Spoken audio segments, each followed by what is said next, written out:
Are we live? Hello, we're live. Welcome. So I made it. We're going to be getting into, I believe, chapter 5. Yes, chapter 5 of Women Who Run with the Wolves, Stories and Myths and Stories of the Wild Woman Archetype by Clarissa Pinkola Estes, Ph.D. So yeah, we'll just get right into it. Welcome all now, all later, and yeah, let's learn some things. Hunting.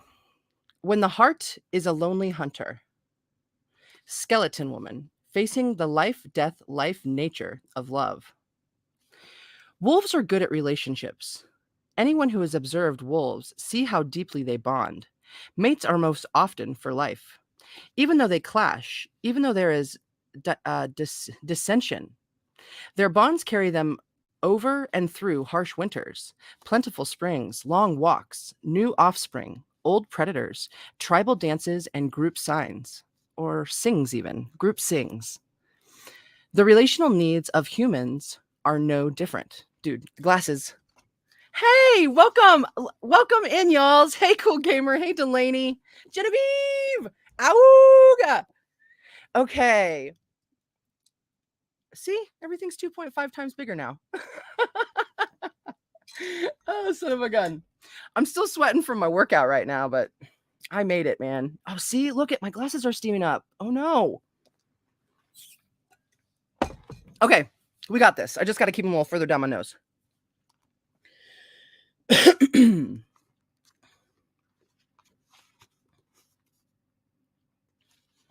While the instinctual lives of wolves include loyalty and lifelong bonds of trust and devotion, humans sometimes have trouble with those matters.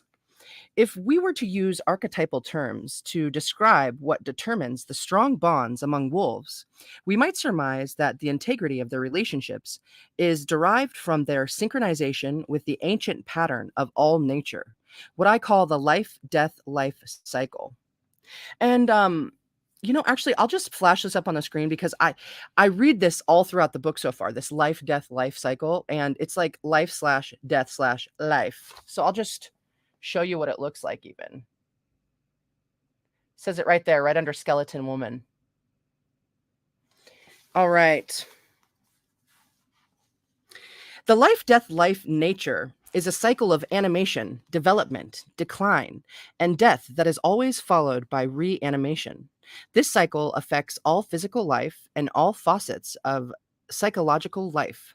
Everything, the sun, novas, and the moon, as well as the affairs of humans and those of the tiniest creatures, cells and atoms alike, have this fluttering, then faltering, then fluttering again. Unlike humans, wolves do not deem the ups and downs of life, energy, power, food, nor opportunity as startling or punitive. That's a powerful sentence. It reminds me of that movie, G.I. Jane, when her I don't know what is he? He's like the guy that's in charge. He quotes some sort of poem about, I never met an animal that felt sorry for itself. A bird could die frozen to a limb on a tree and never have felt sorry for itself. Or something to that effect. That was sloppy. But yeah. The peaks and valleys just are. Oh, the peaks and valleys just are. And wolves ride them as efficiently, as fluidly as possible. The instinctual nature has the miraculous ability to live through all positive boon, all negative consequence, and still maintain relationship to self, to others. Among wolves, the cycles of nature and fate are met with grace and wit, and the endurance to stay tight with one's mate and to live long and as well as can be. But in order for humans to live and give loyalty in this most fit manner, in this way which is most wise, most preserving, and most feeling, one has to go up against the very thing one fears most. There is no way around it. As we shall see, one must sleep, with Lady Death. In wise stories, love is seldom a romantic tryst between two lovers. For instance, some stories from the circumpolar regions. Circumpolar! Cool. Some stories from the circumpolar regions describe love as a union of two beings whose strength together enables one or both to enter into communication with the soul world and to participate in fate as a dance with life and death. The story I'm about to relate to you is a hunting story about love. It is set in the frozen north. To understand this story, we have to see that there, in one of the harshest environs and one of the most stressed hunting cultures in the world, love does not mean a flirtation or a pursuit for simple ego pleasure, but a visible bond composed of the physical sinew of endurance, a union which prevails through bounty and austerity, through the most complicated and most simple days and nights. The union of two beings is seen as Angakok magic in itself. Angakok? It's Angakok. Angakok magic in itself as a relationship through which the powers that be become known to both individuals. Ooh, okay, wait.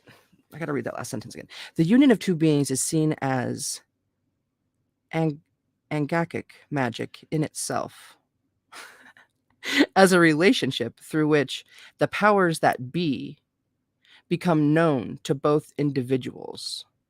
Ooh, I'm starting to cool down. Thank goodness. Yay, welcome, Heidi. Yay, I love you guys. Genevieve, everyone. Yeah, honestly, too. Oh my gosh, in your chat today, Jen. I appreciate you. I appreciate you, Heidi, too. I actually, Saturnian and every Blue, everybody, I did just feel a really big sense of warmth when I got into your chat tonight. And Trace was there too. And gosh, I'm really grateful for you awesome humans. Thank you so much. Just even seeing you gives me strength. I love you. Thank you. Okay. Where the heck am I? Lady Death, the stories, badoo. Known to both individuals. But there are requirements for this kind of union.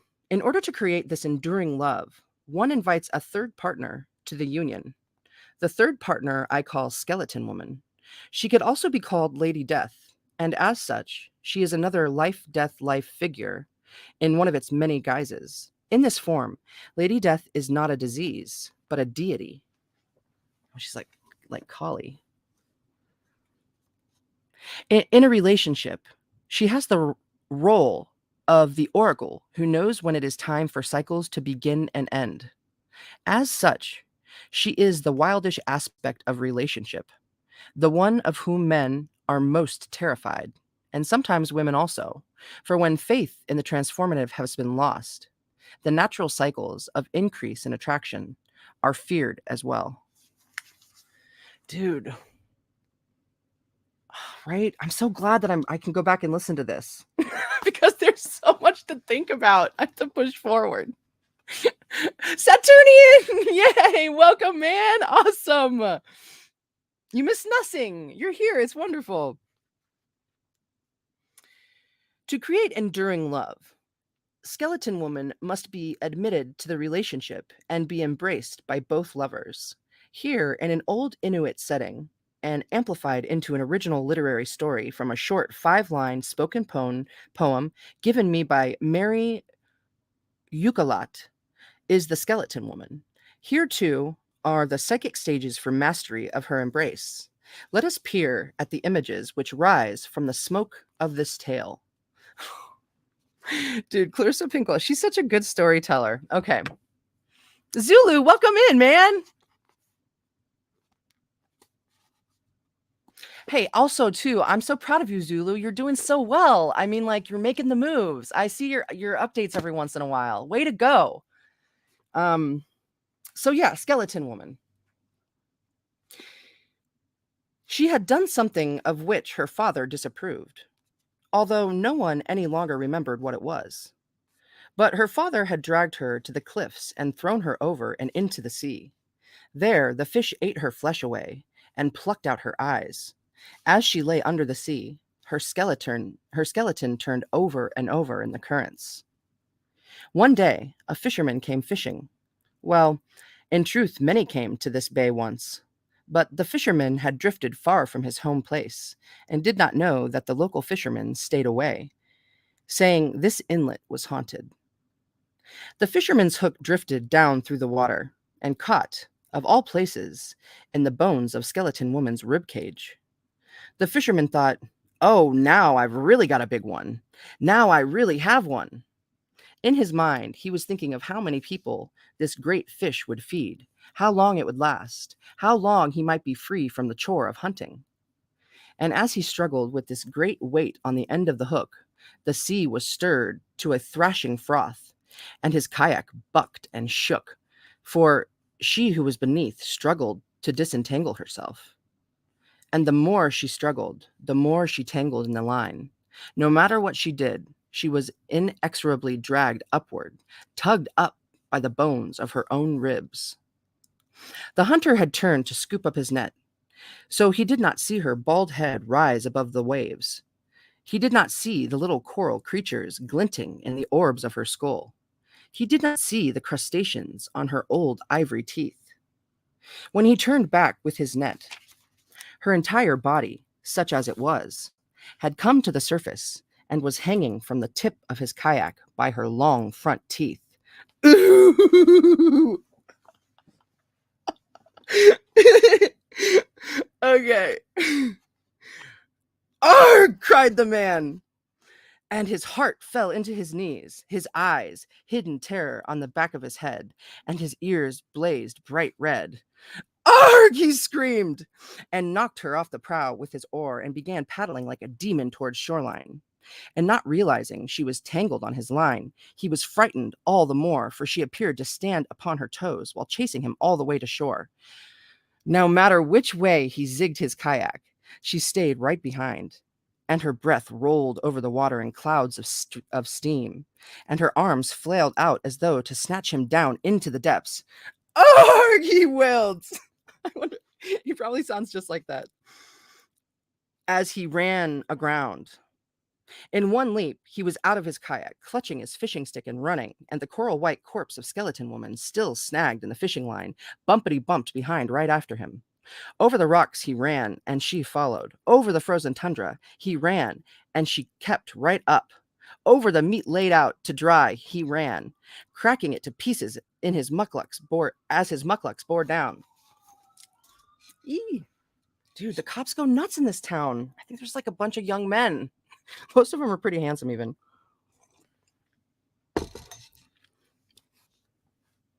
Ooh.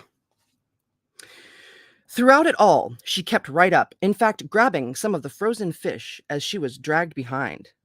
This she began to eat, for she had not gorged in a long, long time. Finally, the man reached his snow house and dove right into the tunnel, and on hands and knees scabbled his way into the interior. Scrabbled his way into the interior. Panting and sobbing, he lay there in the dark, his heart a drum, a mighty drum.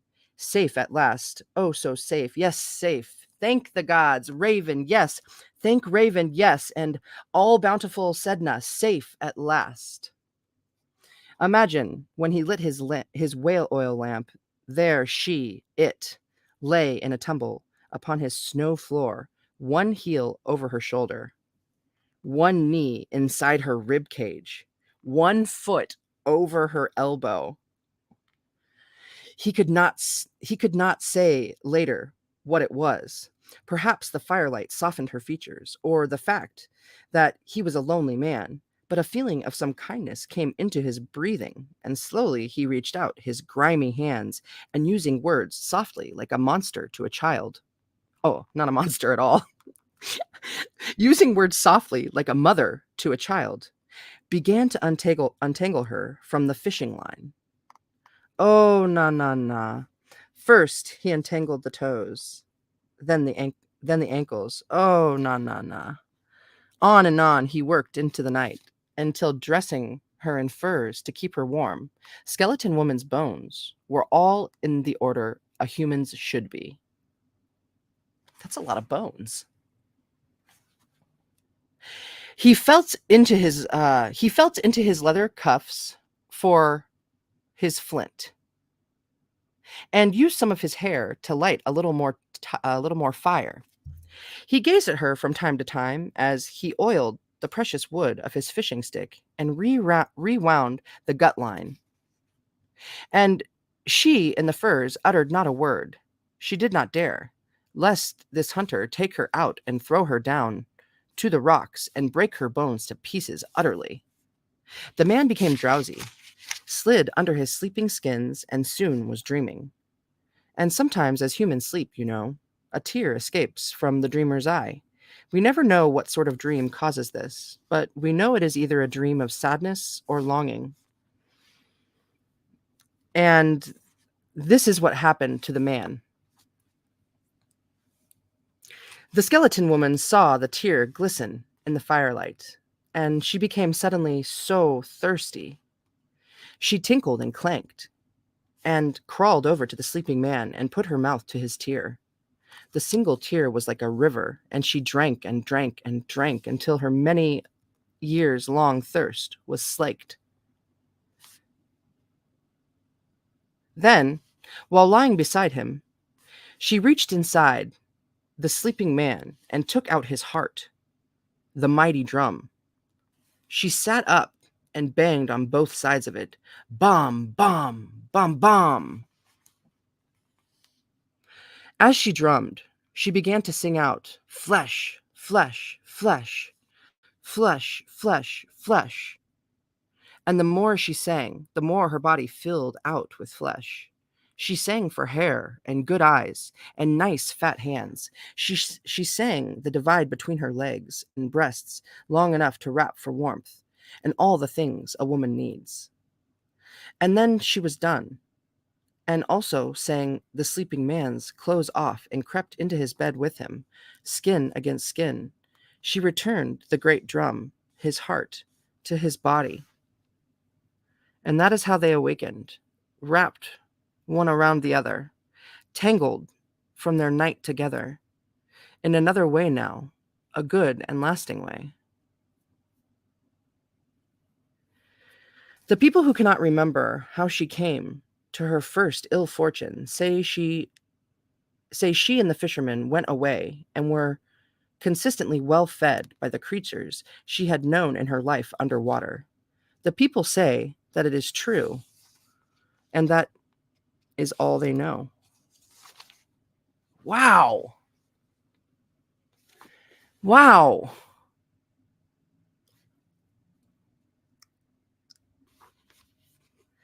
I don't know. I've got a lot of emotions happening.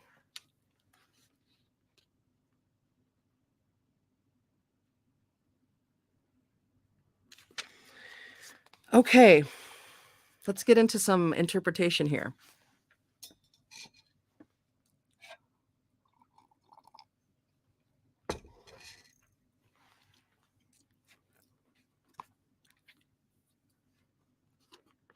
Death in the House of Love. Inability to face and untangle the skeleton woman is what causes many love relationships to fail. To love, one must not only be strong, but wise. Strength comes from the spirit. Wisdom comes from experience with skeleton woman. As we see in the tale, if one wishes to be fed for life, one must face and develop a relationship with the life nature. Then when we have that, we are no longer bumbling along fishing for fantasies, but are made wise about the necessary deaths and startling births that create true relationship. Hmm.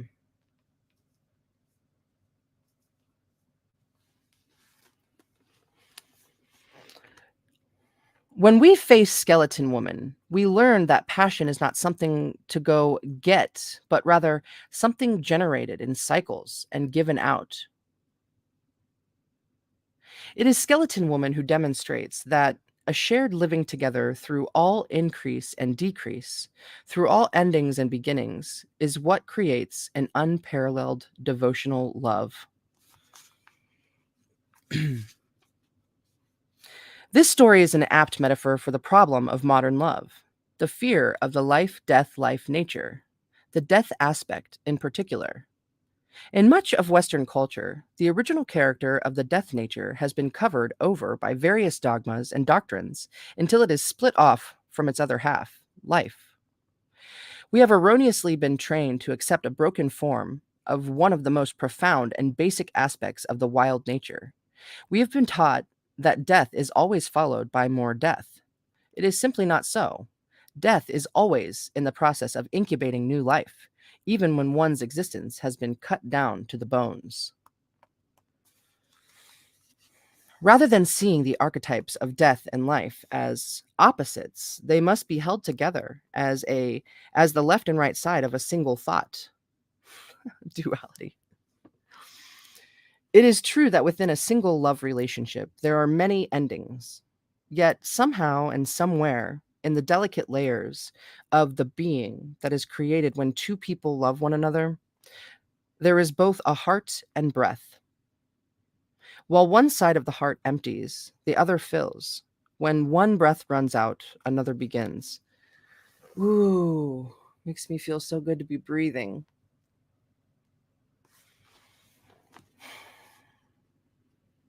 If one believes that the life force has no stanza beyond death, it is no wonder that some humans are frightened of commitment. They are terrified to go through even one ending. They cannot bear to pass from the veranda into the inner rooms. They are fearful, for they sense that there in the breakfast room of the house of love sits Lady Death, tapping her toe, folding and refolding her gloves. Before her is a work list. On one side, what is living, on the other, what is dying. She means to carry through. She means to maintain a balance.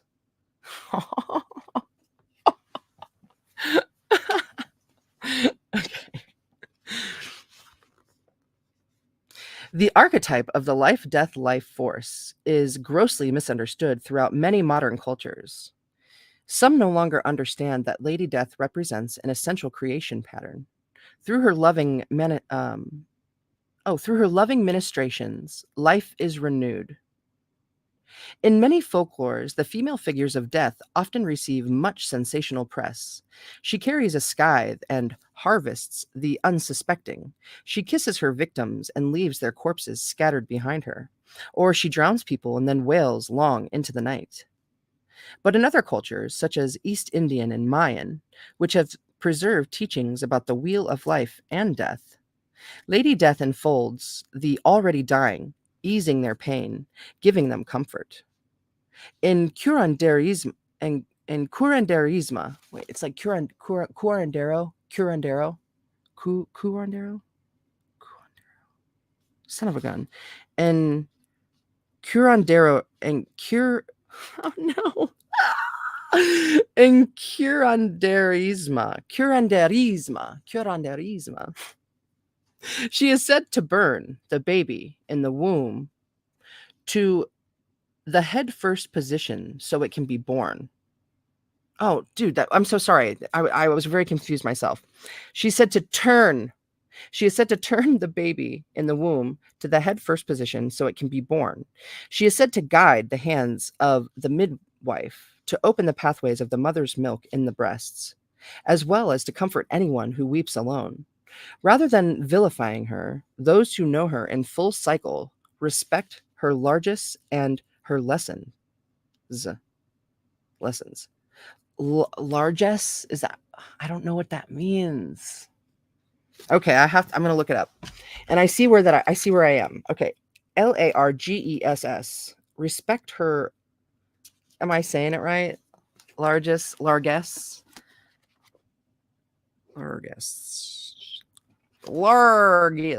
Let's find out. Itchy nose.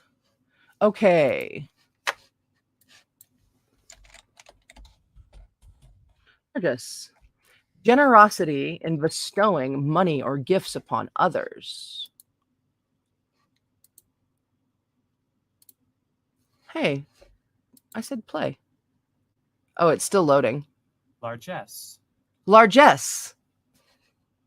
Largesse. Cool. Largesse. Cool.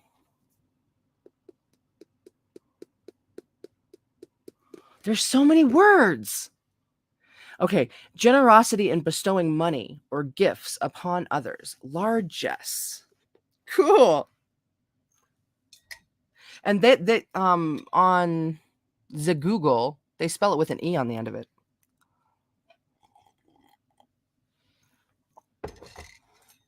Okay, back to the YouTubes.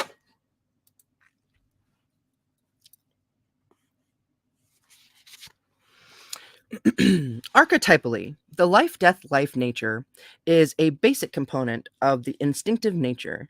This is personified through world myth and folklore as Dama del Muerte, Lady Death, uh, Coatlicue, Coatlicue. It's Coatlicue,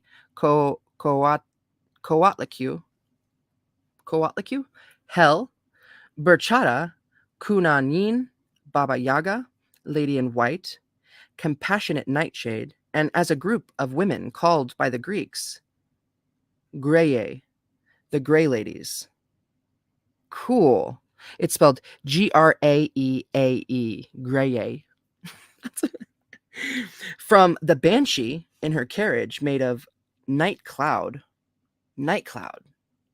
to La Lorna, the weeping woman at the river, from the dark angel who brushes humans with a wingtip, collapsing them into an ecstasy, to swampfire that appears when death is imminent.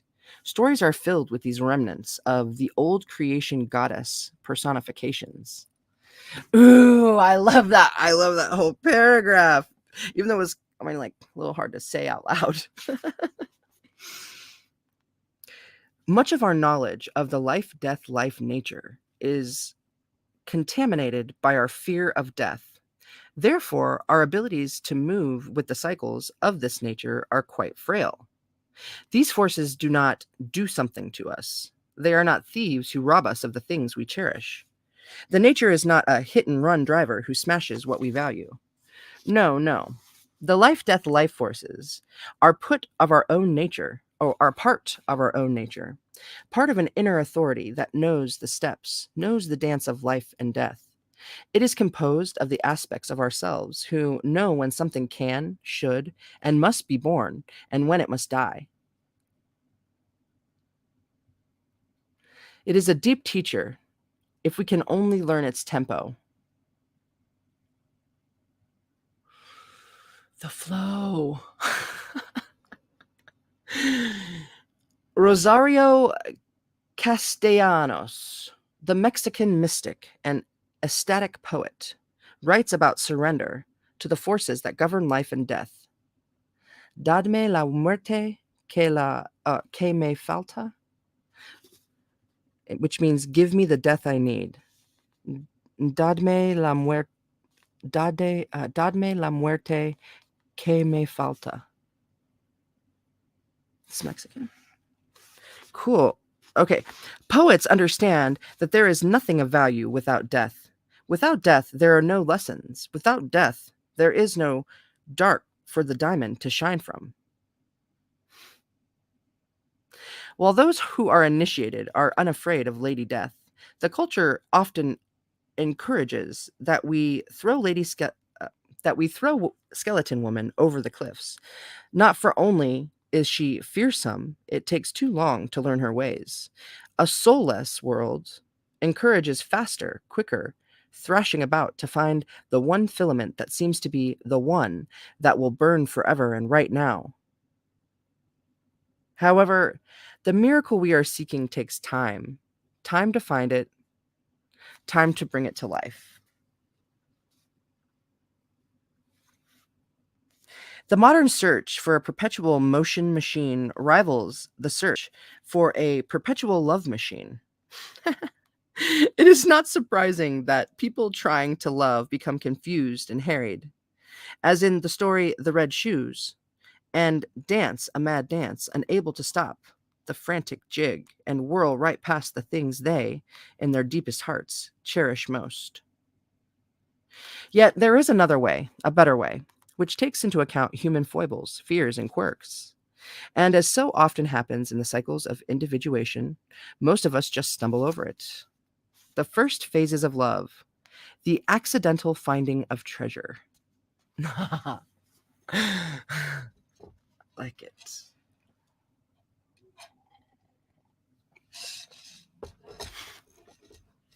Maybe. Maybe that is what it is. That's what I'm always doing when I'm thinking. Maybe, Heidi. Oh my gosh, cool. The first phrases of love, the accidental finding of treasure. In all tales, there is material that can be understood as a mirror reflecting the illnesses or the well being of one's culture or one's own inner life. Also, in tales, there are mystic themes or mythic themes that can be understood as describing stages of and instruction for maintaining balance in both inner and outer worlds. While the skeleton woman should be interpreted as representing the movements within a single psyche, I find this tale most valuable when understood as a series of 7 tasks that teach one soul to love another deeply and well.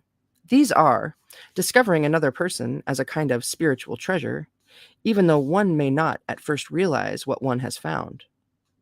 Next, in most love relationships comes the chase and the hiding, the time of hopes and fears for both.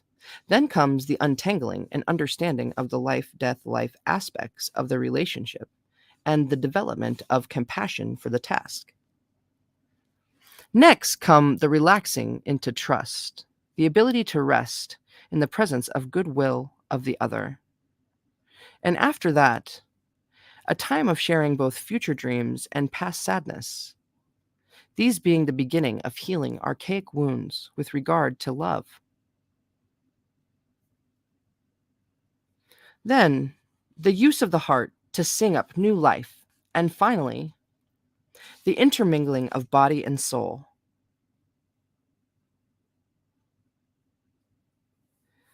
The first task, the finding of treasure, is found in dozens of tales throughout the world that describe the catching of a creature from beneath the sea.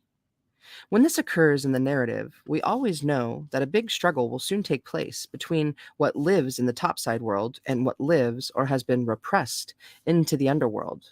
In this tale, the fisherman snags more than he ever expected. Oh, it's a big one, he thinks, as he turns to gain his net. He does not realize that he is bringing up the scariest treasure he will ever know. Sorry, that seems so funny.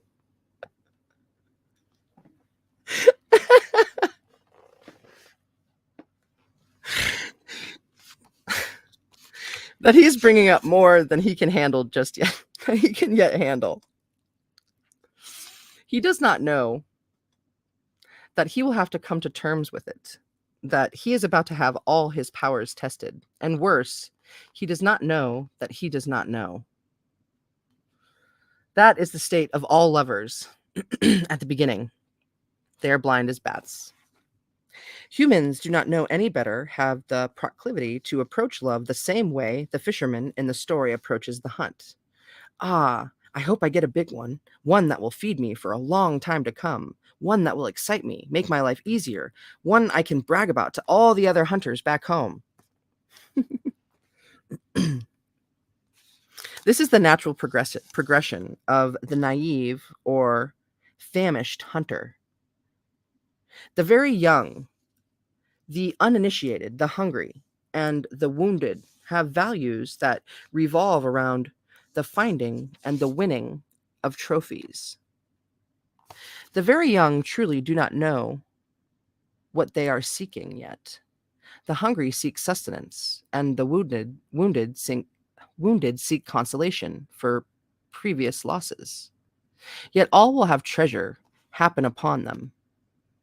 When one is in the company of the great powers of the psyche, in this case, the life death life woman, and one is naive, then one is sure to get more than one is fishing for. So often we entertain the fantasy of being fed from the deep nature through a love affair, a job, or by money, and we hope these feelings will last for a long time. Oh, excuse me. Oh, excuse me. We would like not to do any further work. In truth, there are even times when we would like to be fed without doing much work at all. In reality, we know nothing of value ever develops this way, but we wish it anyways. To lay inert and only dreaming of a perfect love is easy. It is an anesthetization from which we might never recover, but for ruthlessly snagging something valuable, yet outside our awareness. For the naive and wounded, the miracle of the psyche's way is that even if you are half-hearted, irrelevant, didn't mean to, didn't really hope to, don't want to, feel unworthy to, aren't ready for it, you will accidentally stumble upon treasure anyway. Then it is your soul's work to not overlook what has been brought up, to recognize treasure as treasure, no matter how unusual its form, and to consider carefully what to do next.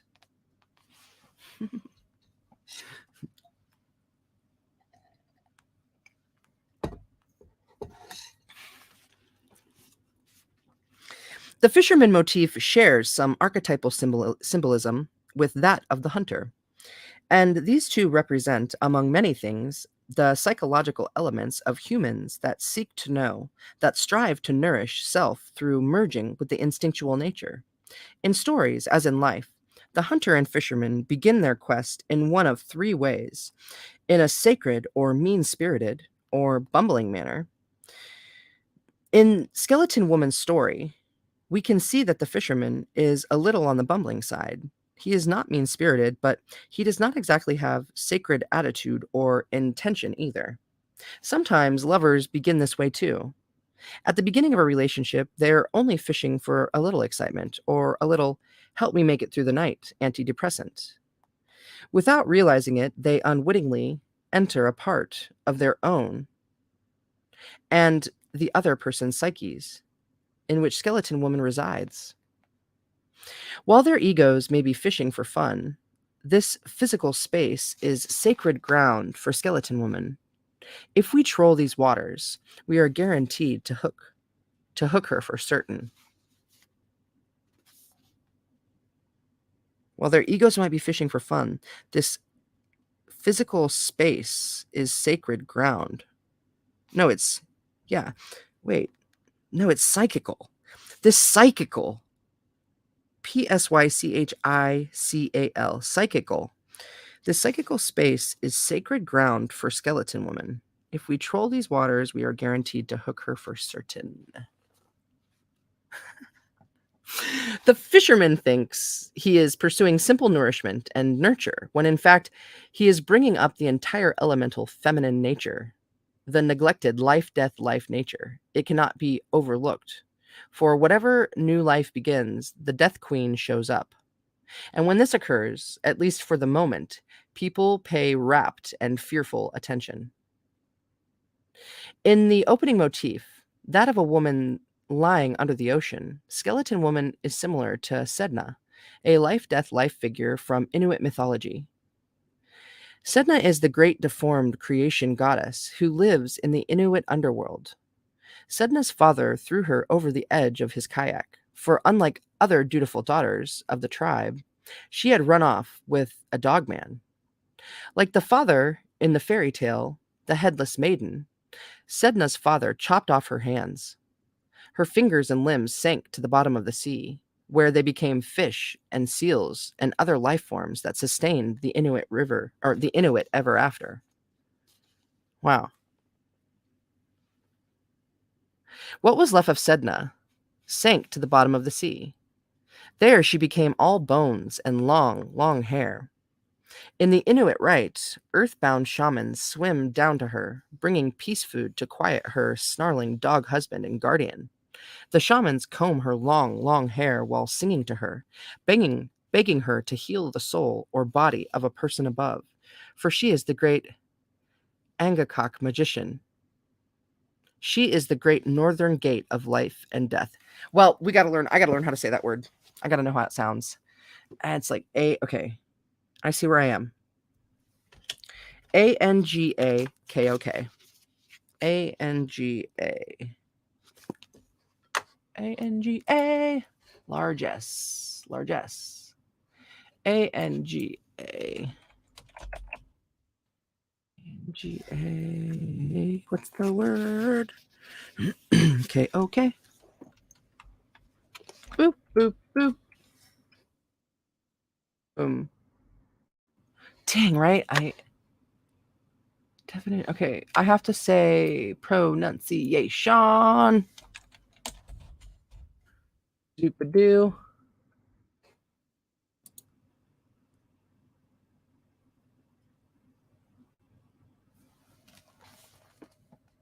Angakok. Angakok. Angakok. Angakok. Angakok. Angakok. Angakok. Angakok. Angakok. Okay, cool. Angakok. I hope I can keep that right. I can keep that inside. Angakok. Angakok. Okay. Ooh, let's get that back there. Hey, get that back there. Angakok. Magician.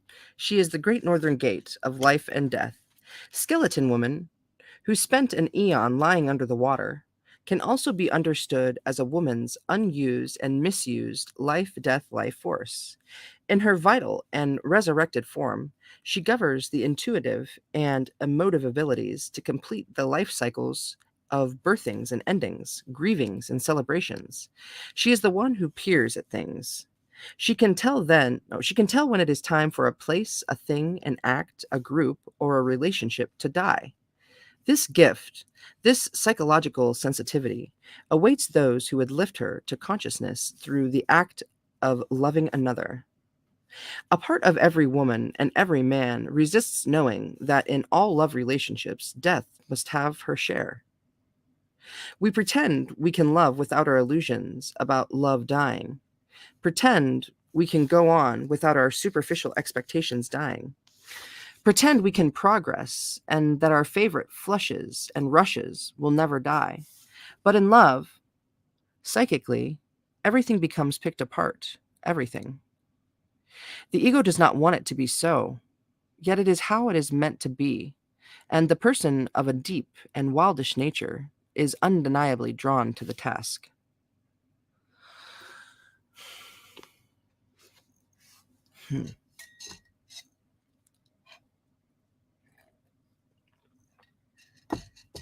What dies?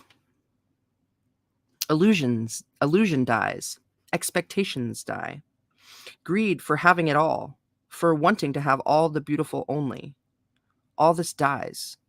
Because love always causes a descent into the death nature.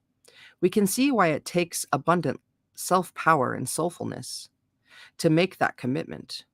When one commits to love, one also commits to the revivification of the essence of Skeleton Woman and all her teachings. The fisherman in the story is slow to realize the nature of what he has caught. This is true of everyone at first. It is hard to realize what you are doing when you are fishing in the unconscious. If you are inexperienced, you do not know what down there lives the death nature. Oh, you do not know that down there lives the death nature. Once you find out what you are dealing with, your impulse is to throw her back.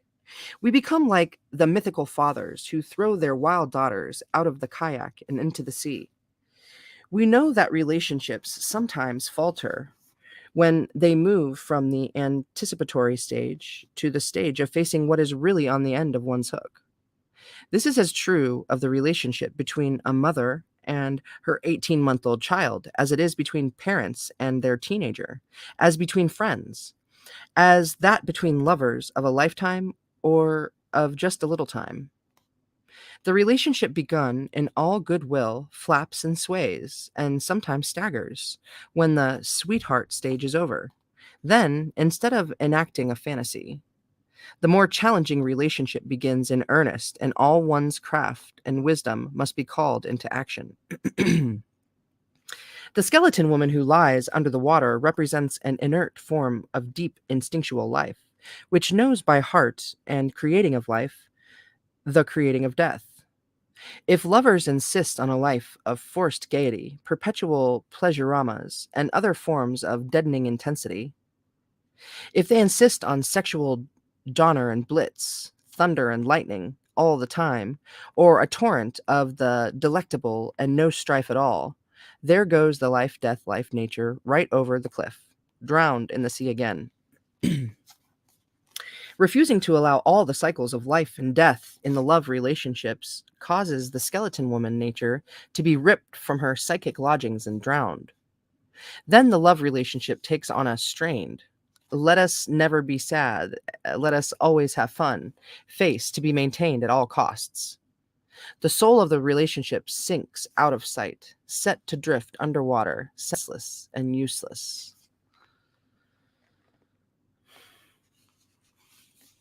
Skeleton woman is always thrown off the cliff when one or both lovers cannot stand her or understand her.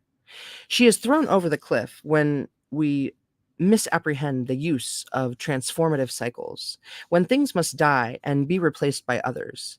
If lovers cannot stand these life death life processes, they cannot love one another over and beyond hormonal aspirations. Throwing this mysterious nature over the cliff always causes a woman lover and the soulful force in men to become a skeleton, bereft of a genuine love or nourishment. As a woman often takes keen notice of biological and emotional cycles, the life and death cycles are at the center of her concern. Since there can be little new life without a decline in that which has gone previously, lovers who insist on attempting to keep everything at a psyche scintillating peak will spend their days in an increasingly ossified relationship. The desire to force love to live on in its most positive form only is what causes love ultimately to fall over dead, and for good. Right? I mean, gotta talk about that shit. Can't just thoughts are important.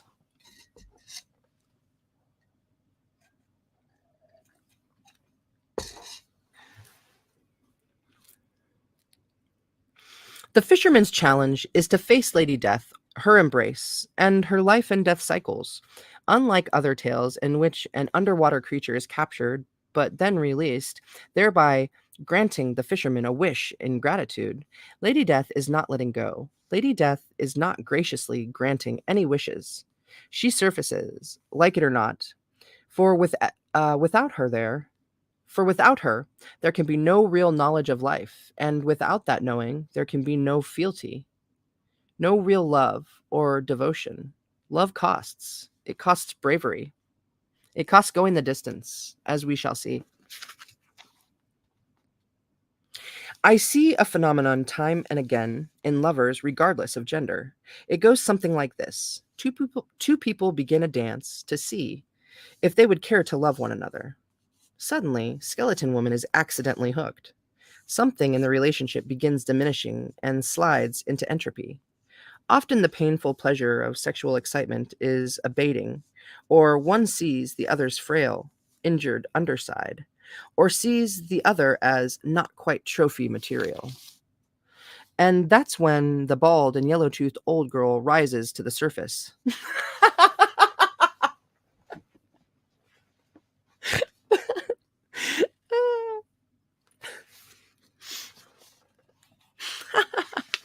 It's funny. It seems so gruesome, yet this is the premier time when there is a real opportunity to show courage and to know love. To love means to stay with. It means to emerge from a fantasy world into a world where sustainable love is possible, face to face, bones to bones, a love of devotion. To love means to stay when every cell says, "Run!" Yeah,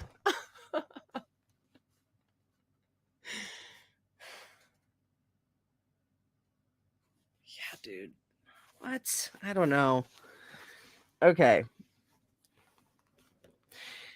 When lovers are able to tolerate the life death life nature, they are able to understand it as a continuum, as a night between 2 days, and as the force that creates a love that endures a lifetime. They are able to face the skeleton woman in the relationship. Then together, they are strengthened, and both are called to deeper understanding of the two worlds they live in, one, the mundane world, the other, the world of spirit. During my 20 plus years of practice, men and women have borrowed or burrowed into my sofa, saying with happy terror, "I met someone. I didn't mean to. I was just minding my own business. I wasn't looking, and wham! I met this someone with a capital S. Now, what am I going to do?" As they continue to nurture the new relationship, they begin to cower, they shrink, they worry. Are they having love anxiety over this person? No. They are feeling fearful because they are beginning to glimpse a bold skull rising from beneath the waters of their passion. I, what should I, what shall they do? I tell them this is a magic time. It does little to calm them. I tell them we shall now see something wonderful. They have little faith. I tell them to hold on, and this they are able to do, but barely. Before I know it, from the viewpoint of the analysis, the little boat of their love relationship is rowing faster and faster. It careens into shore, and before you can say jackrabbit, they are running for their lives. And as analyst, I am running along beside them, trying to put a word in, while guess who bumpity bumps along behind? For most, when first confronting Skeleton Woman, the impulse is to run like the wind and as far away as possible.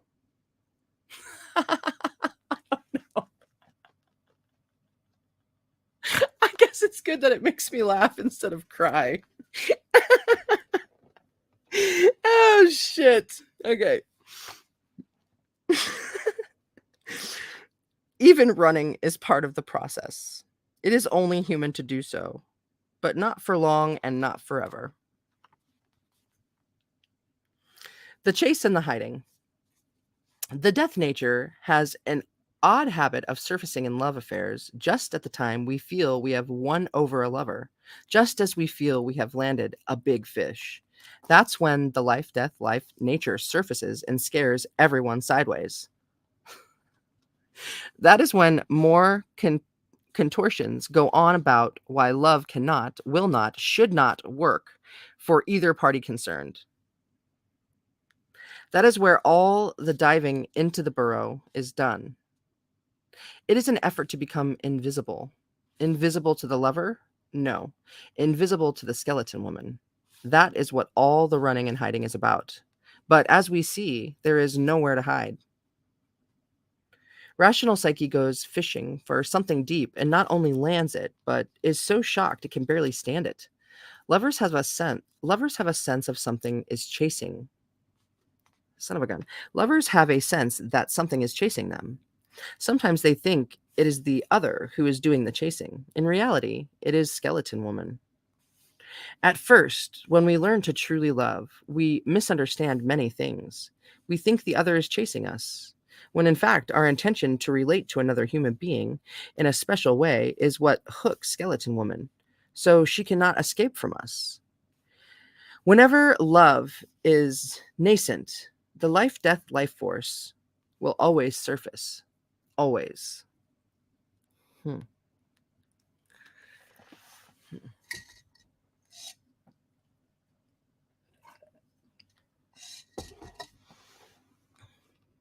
Are you, dude? I'm feeling it. Okay, good.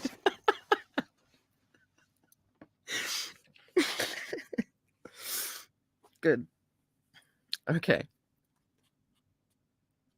So here are the fisherman and the skeleton woman, all tangled up with each other. As skeleton woman bumps along behind the terrified fisherman, she begins a primitive participation in life. She becomes hungry and eats dried fish.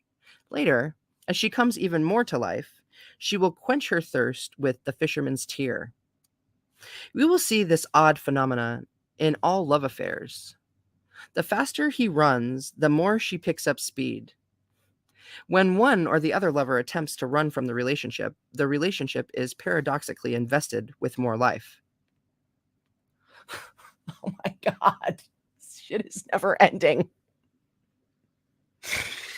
When the more life that is created, the more frightened the fisherman becomes. And the more he runs, the more life is created. This phenomenon is one of life's central tragicomedies. Dude. Okay. One person in such a situation dreamed of meeting a woman slash lover whose soft body opened like a cabinet. Ooh, like a cabinet? What? Okay. Inside her body cavity were embryos shining and throbbing, daggers on shelves dripping with blood, and bags packed with the first green color of spring. Tomorrow is the first day of spring. Okay. The dreamer was given great pause, for this was a dream about the life, death, life nature. These glimpses into the interiority of Skeleton Woman caused the lovers in training to seize their fishing sticks and hie across the land at breakneck speeds in an effort to put as much distance as possible between themselves and her. Skeleton Woman is great and mysterious. She is dazzlingly numinous. Psychically, she stretches from horizon to horizon and from heaven to hell. She is much to embrace. Yet it is no wonder people run to embrace her. What one fears can strengthen, can heal. True that, right? The running and hiding place is the time during which lovers try to rationalize their fear of the life death life cycles of love. They say, I can do better with someone else, or I don't want to give up my fill in the blank, or I don't want to change my life, or I don't want to face my wounds or anyone else's, or I'm not ready yet, or I don't want to be transformed without first knowing in absolute detail what I will look slash feel like afterward. It is a time when thoughts are all jumbled together, when one makes a desperate dive for shelter and the heart beats, not from cherishing and being cherished, as much as from abject terror. To be trapped by Lady Death. Aye, the horror of meeting the life death life force face to face. Double I. Some make the mistake of thinking they are running away from a relationship with a lover. They are not. They are running away from love or the pleasures of the relationship. Oh, no, wait. They are not running away from love or the pleasures of the relationship. They are trying to outrun the mysterious life death life force. Psychology diagnoses this as fear of intimacy, fear of commitment. But those are only symptoms. The deeper issue is one of misbelief and distrust. Those who run away forever fear to truly live according to the cycles of the wild and integral nature. Boom, dude.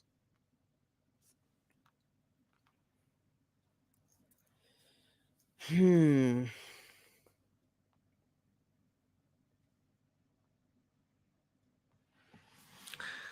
Hmm. Okay.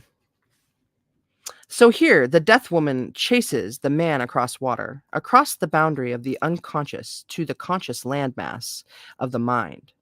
The conscious psyche becomes aware of what it has caught and tries desperately to outrun it. We do this constantly in our lives. Something fearsome raises its head. We aren't paying attention and keep pulling it up, thinking it is some booty. It is a trove, but not the kind we've imagined. It's a treasure we've unfortunately been taught to fear. So we attempt to run away or throw it back or prettify it and make it what it is not. But this will not work. Eventually, we all have to kiss the hag. The same process follows in love. We want only beauty, but wind up facing the baddie instead. We push Skeleton Woman away, but she proceeds. We run. She follows. She is the great teacher we have been saying we want. No, not this teacher, we shriek when she arrives. We want a different one. Too bad. This is the teacher everyone gets. There is a saying that when the student is ready, the teacher appears. This means the interior teacher surfaces when the soul, not the ego, is ready. Okay, right? Okay. This teacher comes whenever the soul calls, and thank goodness, for the ego is never fully ready. If it were solely up to the ego's readiness to draw this teacher to us, we would remain essentially teacherless for life. We are blessed, since the soul continues transmitting its desire regardless of the ever changing opinions of our egos. Right? It is a blessing, right? People fear that when things become tangled and frightening in love relationships, that the end is near. But this is not so. Because this is an archetypal matter, and because Skeleton Woman does the work of fate. The hero is supposed to take off across the horizon. The Death Woman is supposed to come right along behind. The lover in training is supposed to dive into this little hut and gasp and choke and hope he is safe. And Skeleton Woman is supposed to follow him right into his safe haven. She is supposed to untangle her. He is supposed to untangle her, and so forth.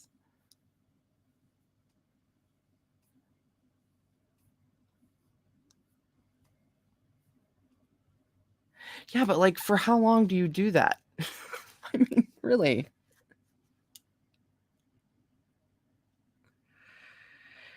For modern lovers, this idea of taking space is like the fisherman's little snow house, where he thinks he is safe. Sometimes this fear of confronting the death nature is distorted into begging off, trying to keep only the pleasurable sides of the relationship going without dealing with Skeleton Woman. That will never work. It causes lovers who are not taking space immense anxiety, for they themselves are willing to meet Skeleton Woman. They have primed themselves. They have reinforced themselves. They are attempting to keep their fears balanced. And now, just as they are ready to untangle this mystery, just as one or the other is about to drum on the heart and sing up a life together, one lover cries, "Not yet, not yet," or "No, not ever." There is a vast difference between the need for solitude and renewal, and the desire to take space to avoid the inevitable intercourse with Skeleton Woman. But intercourse, meaning exchange with the acceptance of the life, death, life nature, is the next step in order to strengthen one's ability to love. Oh, excuse me. Those who enter into relationship with her will gain an enduring skill for love. Those who won't. There is no way around it.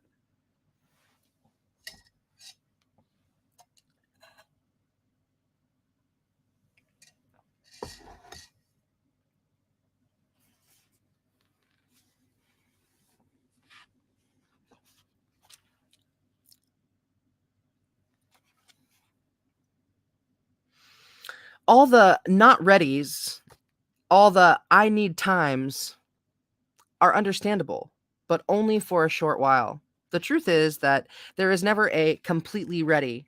There is never a really right time, as with any decent, or as with any descent to the unconscious.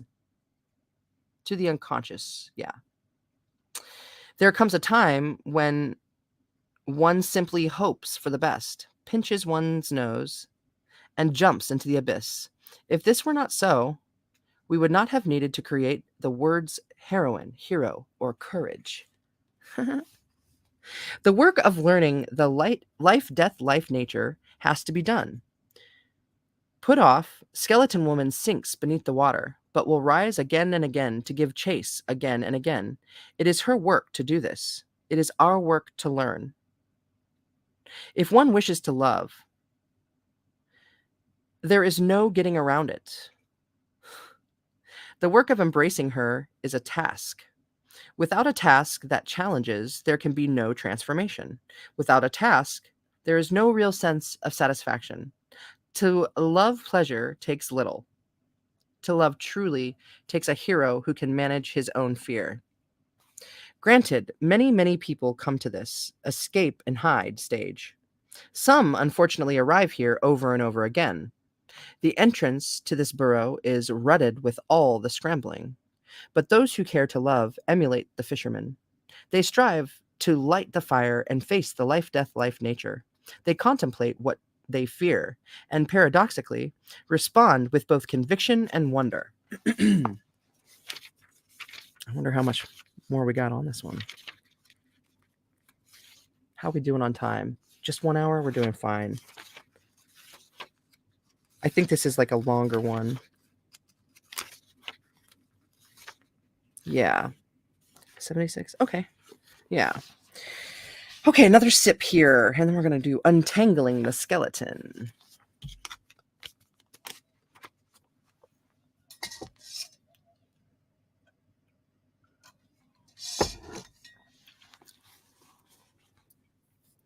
Untangling the Skeleton.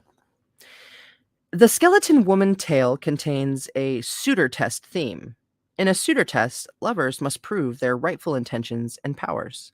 These usually demonstrating that they have the cojones or ovarios to face a powerful and fearsome numinosity of some sort.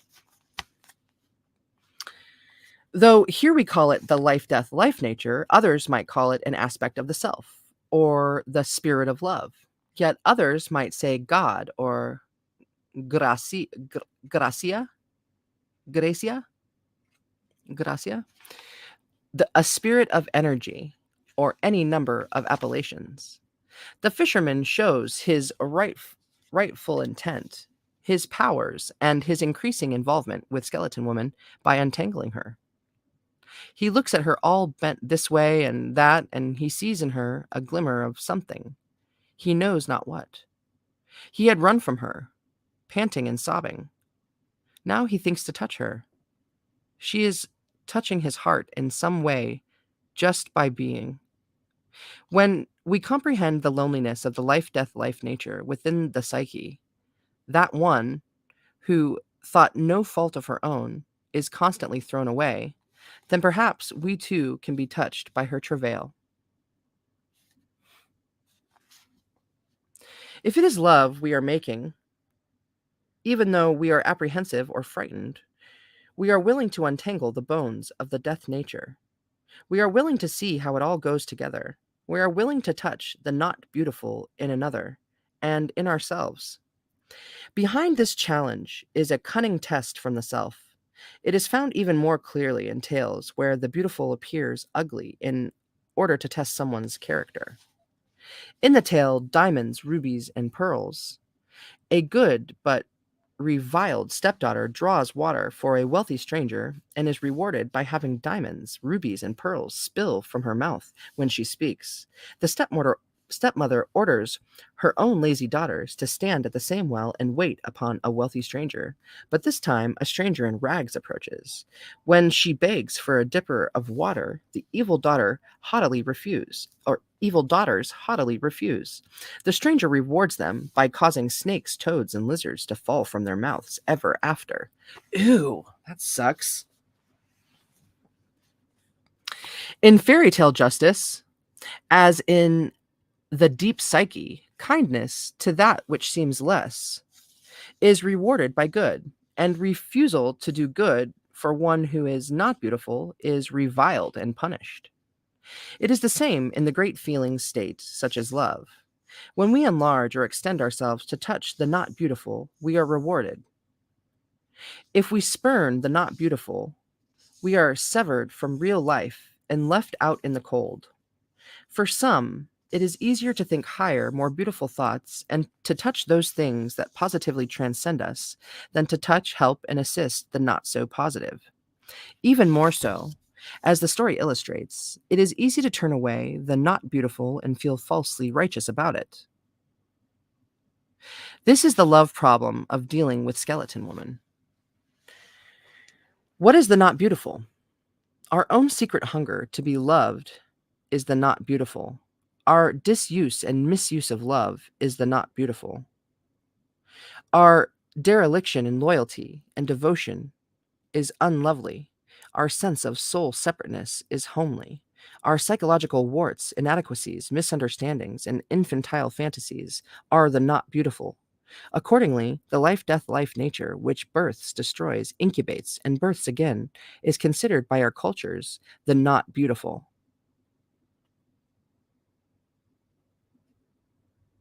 Our own secret hunger to be loved is the not beautiful. To untangle Skeleton Woman is to understand that conceptual error and to set it aright. Ooh, excuse me. To untangle Skeleton Woman is to understand that love does not mean all glimmering candles and increase. To untangle Skeleton Woman means that one finds heartening rather than fear in the darkness of regeneration. It means balm for old wounds. It means changing our ways of seeing and being to reflect the health rather than death of soul.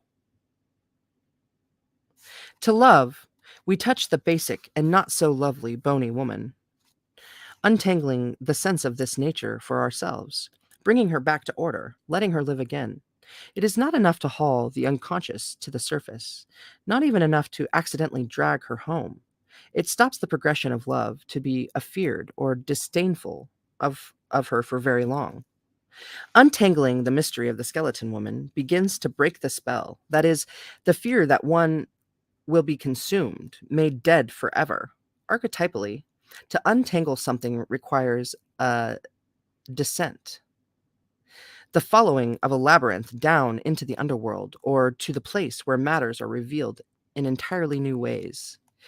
It must follow what at first appears to be a convoluted process, but in effect is a profound pattern for renewal.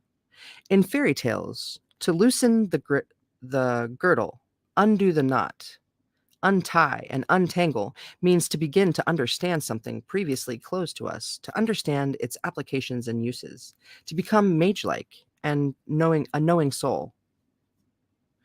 When the fisherman untangles Skeleton Woman, he begins to have hands-on knowledge of life's and death's articulations. The skeleton is an excellent image for the life-death-life nature. As a psychic image, the skeleton is composed of hundreds of small and large, odd-shaped sticks and knobs in continuous, harmonious relationship to one another. When one bone turns, the rest turn, even if imperceptibly. The life-death-life cycles are like that exactly. When life moves, the bones of death move sympathetically. When death moves, the bones of life begin to turn too.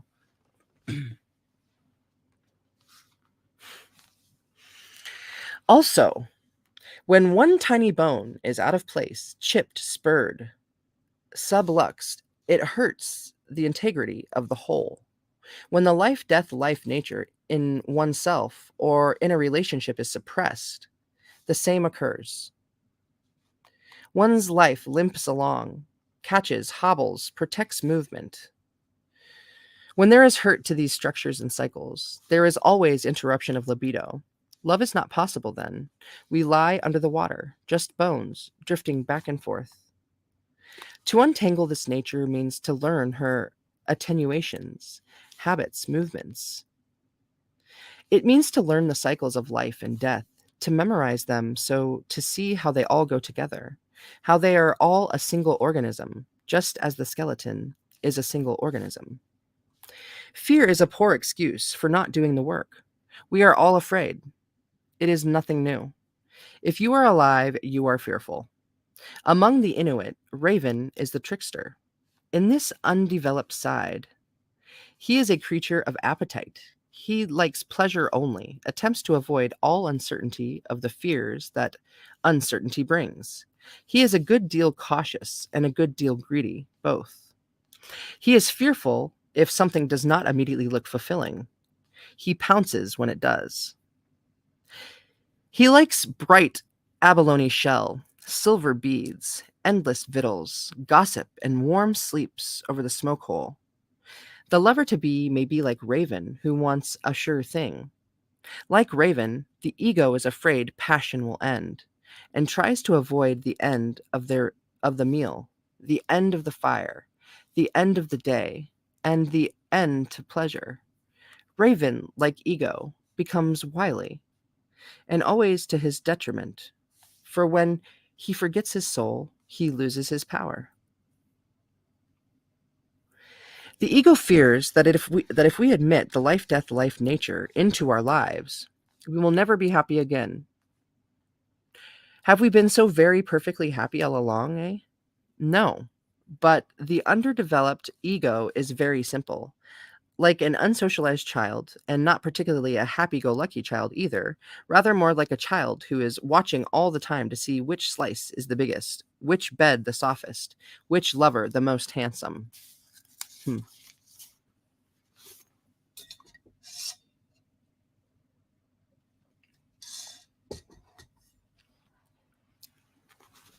Three things differentiate living from the soul versus living from the ego only.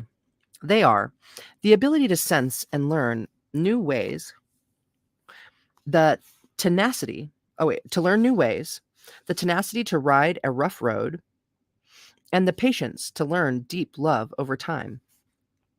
The ego, however, has a penchant and a proclivity to avoid learning. Patience is not ego's strong suit. Enduring in relationships is not Raven's forte. So it is not from the ever changing ego that we love another, but rather from the wild soul.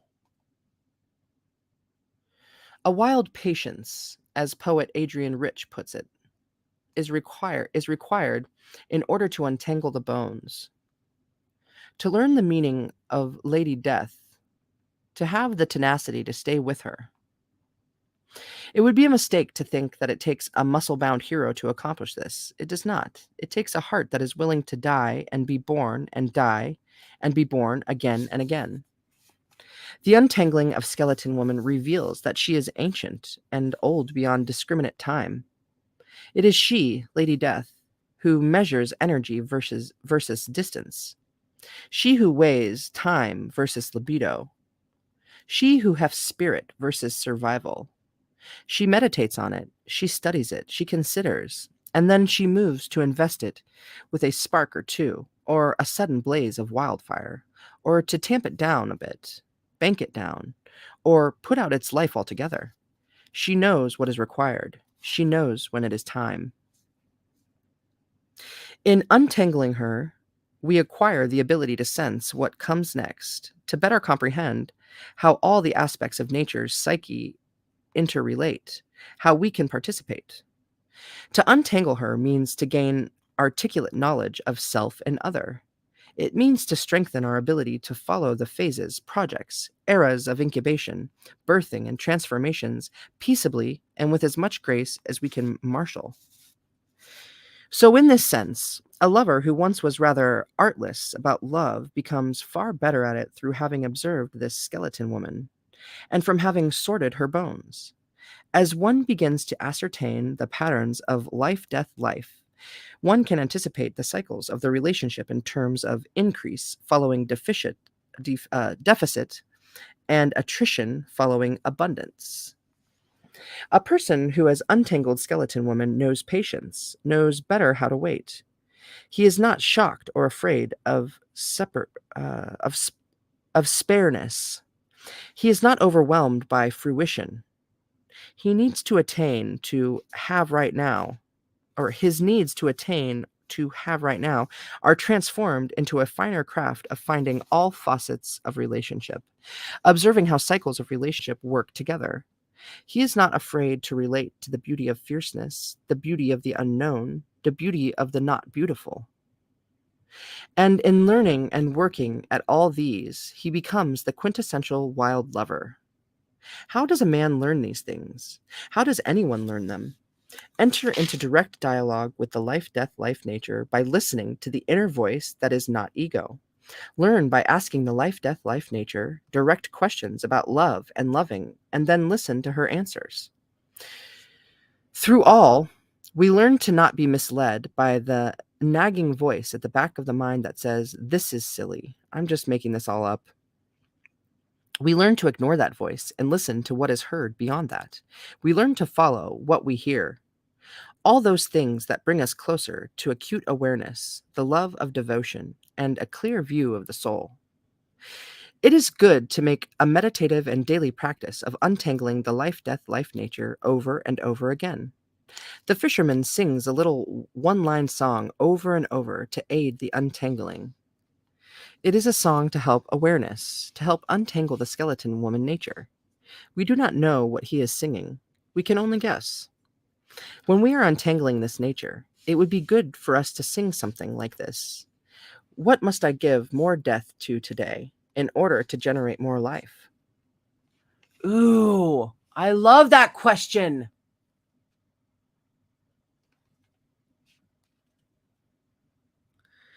What do I know should die, but am hesitant to allow to do so? What must die in me in order for me to love? What not beauty do I fear? Of what use is the power of the not beautiful to me today? What should die today? What should live? What life am I afraid to give birth to? If not now, when? Dang, dude, those are really good questions.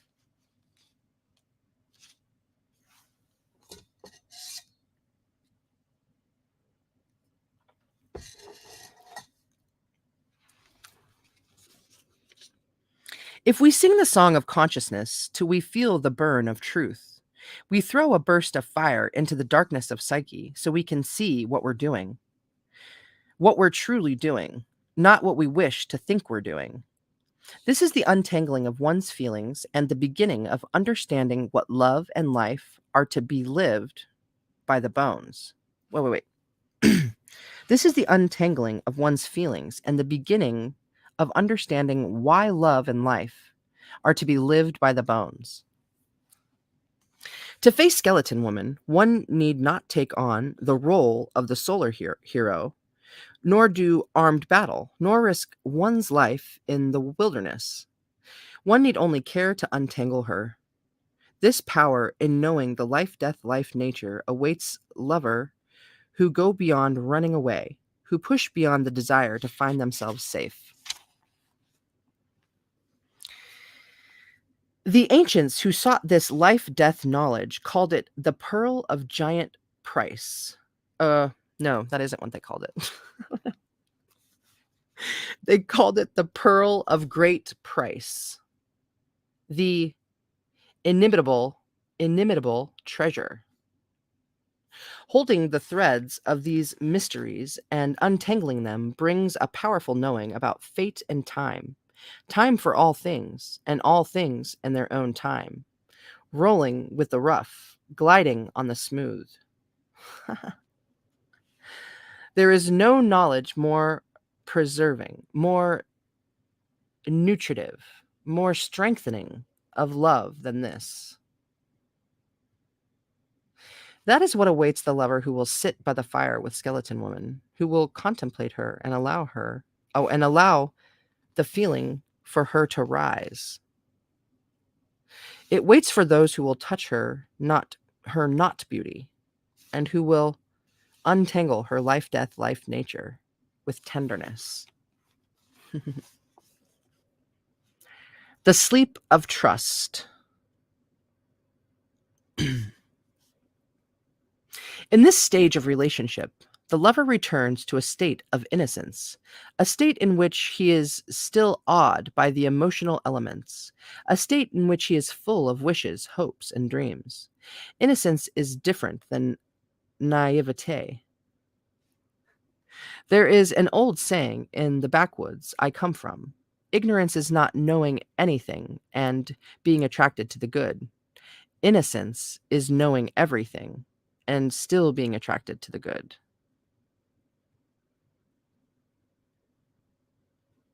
Yeah. I love that. Ignorance is not knowing anything and being attracted to the good.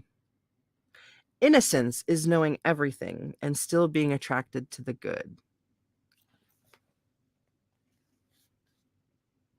Well, maybe I'm a little bit ignorant and innocent. Okay.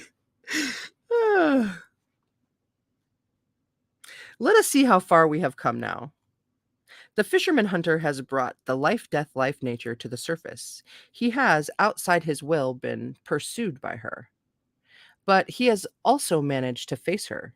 He has felt compassion for her tangled state, and he has touched her. All these are leading him to a full participation with her. All these are leading him to transformation into love. While the metaphor of sleep can denote a psychic unconsciousness, here it symbolizes creation and renewal. Sleep is the symbol of rebirth.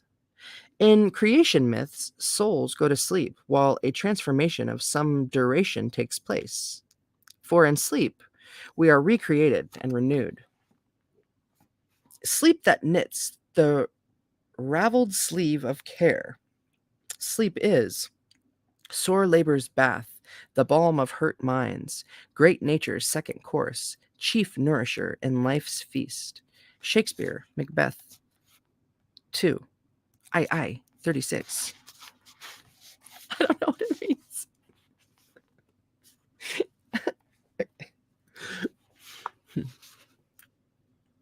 If you could lay your eyes upon the most fire hardened, most cruel, and unpitying person alive, during sleep and at the moment of waking, you would see in them for a moment the untainted child spirit, the pure innocent. In sleep, we are once again brought back to a state of sweetness. In sleep, we are remade. We are reassembled from the inside out, fresh and new as innocence. This state of wise innocence is entered by shedding cynicism and protectionism, and by re entering the state of wonder one sees in most humans who are very young and many who are very old. It is a practice of looking through the eyes of a knowing and loving spirit, instead of through those of a whipped dog, the hounded creature, the mouth atop the stomach, the angry, wounded human. Innocence is a state that is renewed as one sleeps. Unfortunately, many throw it aside with the coverlet as they arise each day. It would be better to take an alert innocence with us and draw it close for warmth.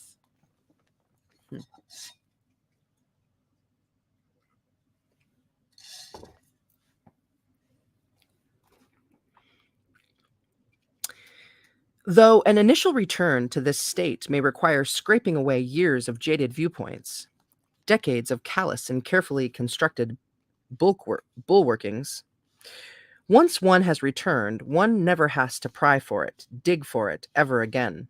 To return to an alert innocence is not so much an effort, like moving a pile of bricks from here to there, as it is standing still long enough to let the spirit find you. It is said that all that you are seeking is also seeking you. That if you lie still, sit still, it will find you. It has been waiting for you a long time. Once it is here, don't move away. Rest. See what happens next. This is the way to approach the death nature, not as wily and shrewd, but with a trust of spirit. The word innocent is often used to mean a person of not knowing or a simpleton. but the roots of the word mean to be free of injury or hurt. In Spanish, the word inocente is understood to mean a person who tries not to harm another, but who also is able to heal any injury or harm to herself. Ooh, I love words. La Inocente is the name often given to a curandera healer, one who heals others of injury or harm. To be an innocent means to be able to see clearly what is the matter and to mend it.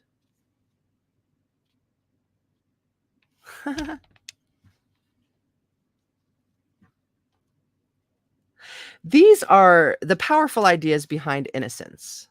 It is considered not an attitude about avoiding harm to others or self, but an ability to mend and restore oneself and others. Think of it. What a boon to all cycles of loving.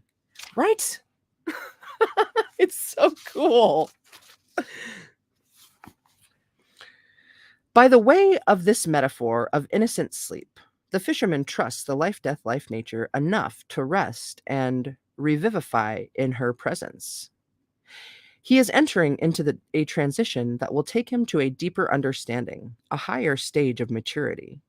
When lovers enter this stage, they are surrendering to the forces within themselves, those that have trust, faith, and the profound power of innocence. In this spiritual sleep, the lover trusts that the works of his soul will be worked in him, that all will be as it should be. This lover sleeps the sleep of the wise instead of the wary. There is wariness that is real when danger is near, and wariness that is unwarranted and that comes from having been wounded previously. The latter causes men and women both to act touchy and disinterested, even when they feel they would like to display warmth and caring. Persons who are afraid of being taken for a ride or of being trapped, or who, oh no, or who va- vociferously, vociferously, or who vociferously state their claims over and over again of wanting to be free, are those who let the gold slip right through their fingers. Vocif Okay, we looking that up. Okay. I see where I am. Boop doop. Where you at? I have so many tabs open, dang it. Seriously, where are you? I'm closing you out. You can get closed out. Did I close it out? I must have. I guess I'll just use this. Oh yeah, I keep seeing 1212. I had to look it up.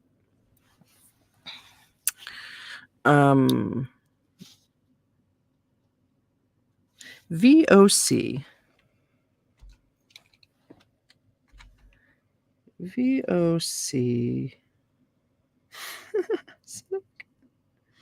IFER. Oh, okay. Vehement or clamorous. Vociferous. Ooh, I bet that's how you say it. How come when I approached it now, it seemed easier for me? Vociferous.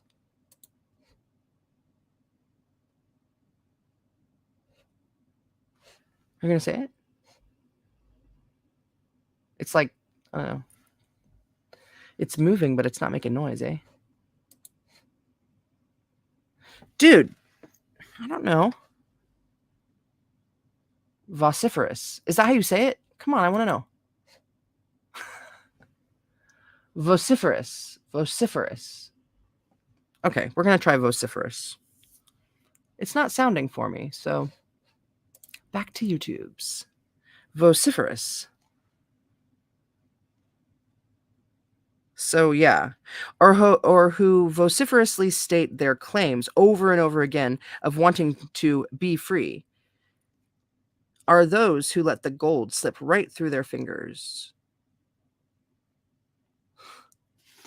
Many times, I've heard a man say he has a good woman who is enamored with him and he of her, but he just can't let go enough to see what he really feels about her. The turning point for such a person is when he allows himself to love even though, even though he has pangs, even though he is nervous, even though he has been wounded previously, even though he fears the unknown. Sometimes there are no words to help one's courage. Sometimes you just have to jump. There has to be at some point in a man's life a time when he will trust where love takes him, where he fears more being trapped in some dry, cracked riverbed of a psyche than being out in lush but uncharted territory. When a life is too controlled, there becomes less and less life to control. In this stage of innocence, the fisherman returns to being a young soul, for in his sleep he is unscarred, and there is no memory of what he was yesterday or before. In sleep, he is not striving to gain place or position. In his sleep, he is renewed. Within the masculine psyche, there is a creature, an unwounded man, who believes in the good, who has no doubts about life, who is not only wise, but who also is not afraid to die. Some would identify this as a warrior self, but it is not that. It is a spirit self, and a young spirit at that. One who, regardless of being tormented, wounded, and exiled, continues to love because it is in its own way self healing, self mending.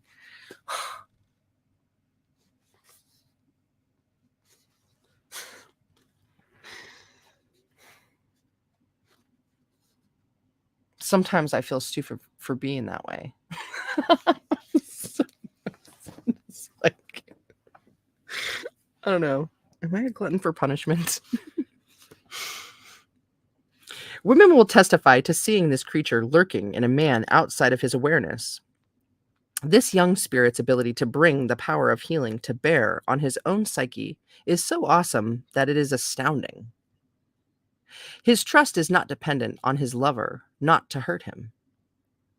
His is a trust that any wound that comes to him can be healed, a trust that new life follows old, a trust that there is deeper meaning in all these things, that seemingly petty events are not without meaning, that all things of one's life, the ragged, the jagged, and the lilting and the soaring, all can be used as life's energy.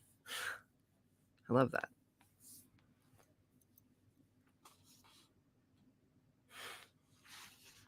It must be said, too, that sometimes as a man becomes more free and closer to the skeleton woman, his lover becomes more fearful and has some work of her own to do regarding untangling, observing the sleep that returns innocence, learning to trust the life, death, life nature. When both are well initiated, they together then have the power with which to balm any hurt, outlive any pain.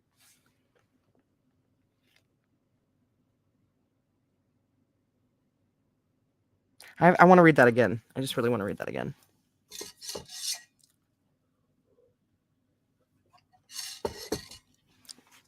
It must be said, too, that sometimes as a man becomes more free and closer to the skeleton woman, his lover becomes more fearful and has some work of her own to do regarding untangling, observing the sleep that returns innocence, learning to trust the life, death, life nature.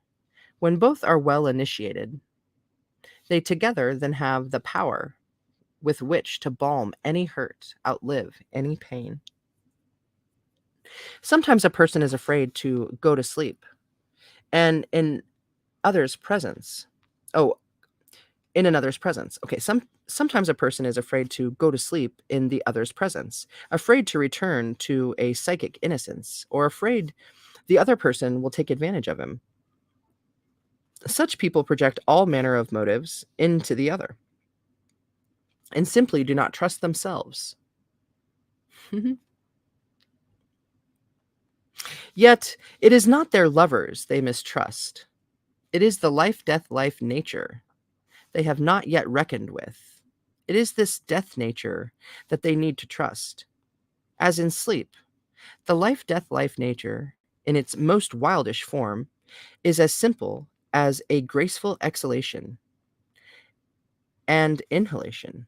So the exhalation is the ending, the inhalation is the beginning. The only trust required is to know that when there is one ending, there will be another beginning. In order to do this, if we are lucky, we are worn down and slip into trust by giving in to its pull.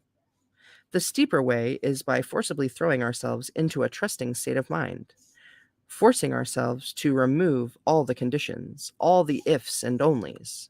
However, there is usually no sense waiting till we feel strong enough to trust, because that day will never come. So, yes, we take the chance that what we have been taught by the culture to believe about the life death life nature is wrong and that our instincts are right. For love to thrive, the mate must trust that whatever will be transformative. Man or woman, each must let themselves enter that state of sleep that returns one to a wise innocence, one that creates and recreates, as it should, those deeper coils of life death life experience.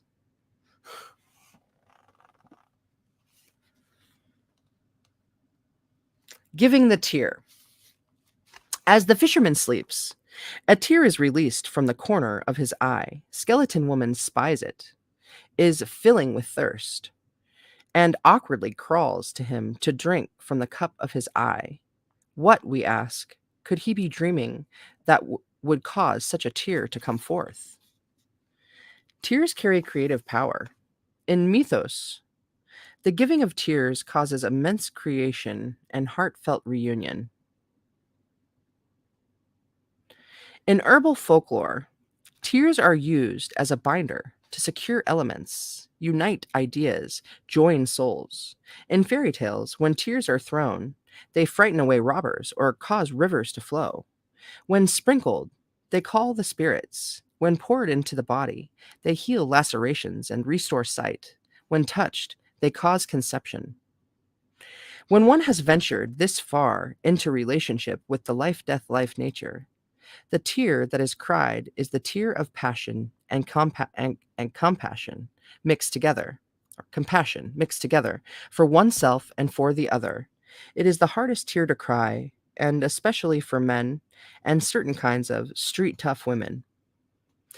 This tear of passion and compassion is most often wept after the accidental finding of treasure, after the fearful chase, after the untangling, for it is the combination of these that causes the exhaustion, the dissembling of defenses, the facing of oneself, the stripping down to the bones, the desire for both knowledge and relief. These cause the soul to peer into what the soul truly wants, and to weep for loss and love of both. Ooh, to weep for love and loss of both. As surely as skeleton woman was brought to the surface, now this tear, this feeling in the man, is also brought to the surface. It is an instruction in loving both self and another, stripped now of all the bristles and hooks and shivs of the daytime world. The man draws skeleton woman to lie beside him, to drink and be nourished by his deepest feeling. In his new form, he is able to feed the thirsty other. Her ghost has been summoned by his weeping. Ideas and powers from far off in the psychic world unite over the warmth of his tear. The history of the symbol of water as creator, as pathway, as long and varied. Spring comes in a rain of tears. Entry to the lower world is upon a waterfall of tears. A tear, heard by anyone of heart, is understood as a cry to come closer. And so does the fisherman cry, and closer she does come. Without his tear, she would remain only bones. Without his tear, she would never awaken to love. The tear of the dreamer comes when a lover to be allows himself to feel and to bind up his own wounds. When he allows himself to see the self destruction he has wrought by his loss of faith in the goodness of self. When he feels cut away from the nurturing and revivifying cycle of the life death life nature. Then he weeps, for he feels his loneliness, his acute homesickness for that psychic place, for that wild knowing. This is the man healing, the man growing in understanding. He takes on his own medicine making. He takes on the task of feeding the deleted other. Through his tears, he begins to create. To love another is not enough. To be not an impediment in the life of the other is not enough. It is not enough to be supportive and there for them and all the rest. The goal is to be knowledgeable about the ways of life and death in one's own life and in panorama. And the only way to be a knowing man is to go to school in the bones of Skeleton Woman. She is waiting for the signal of deep feeling, that one tear that says, I admit the wound. Wow.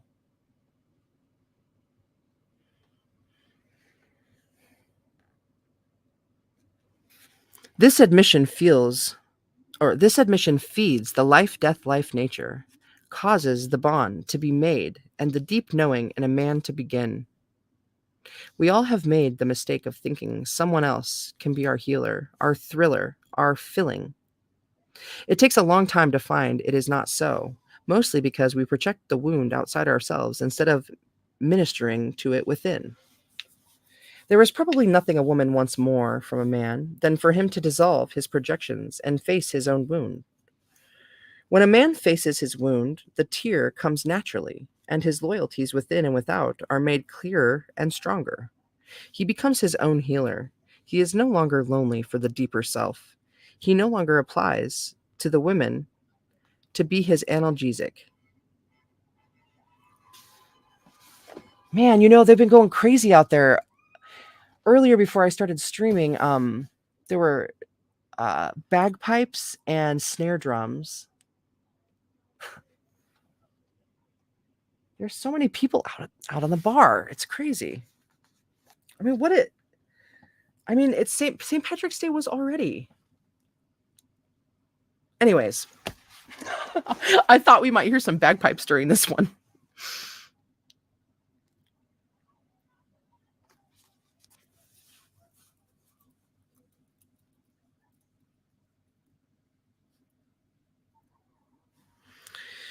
To love another is not enough. To be not. Oh, wait, no, I did read that.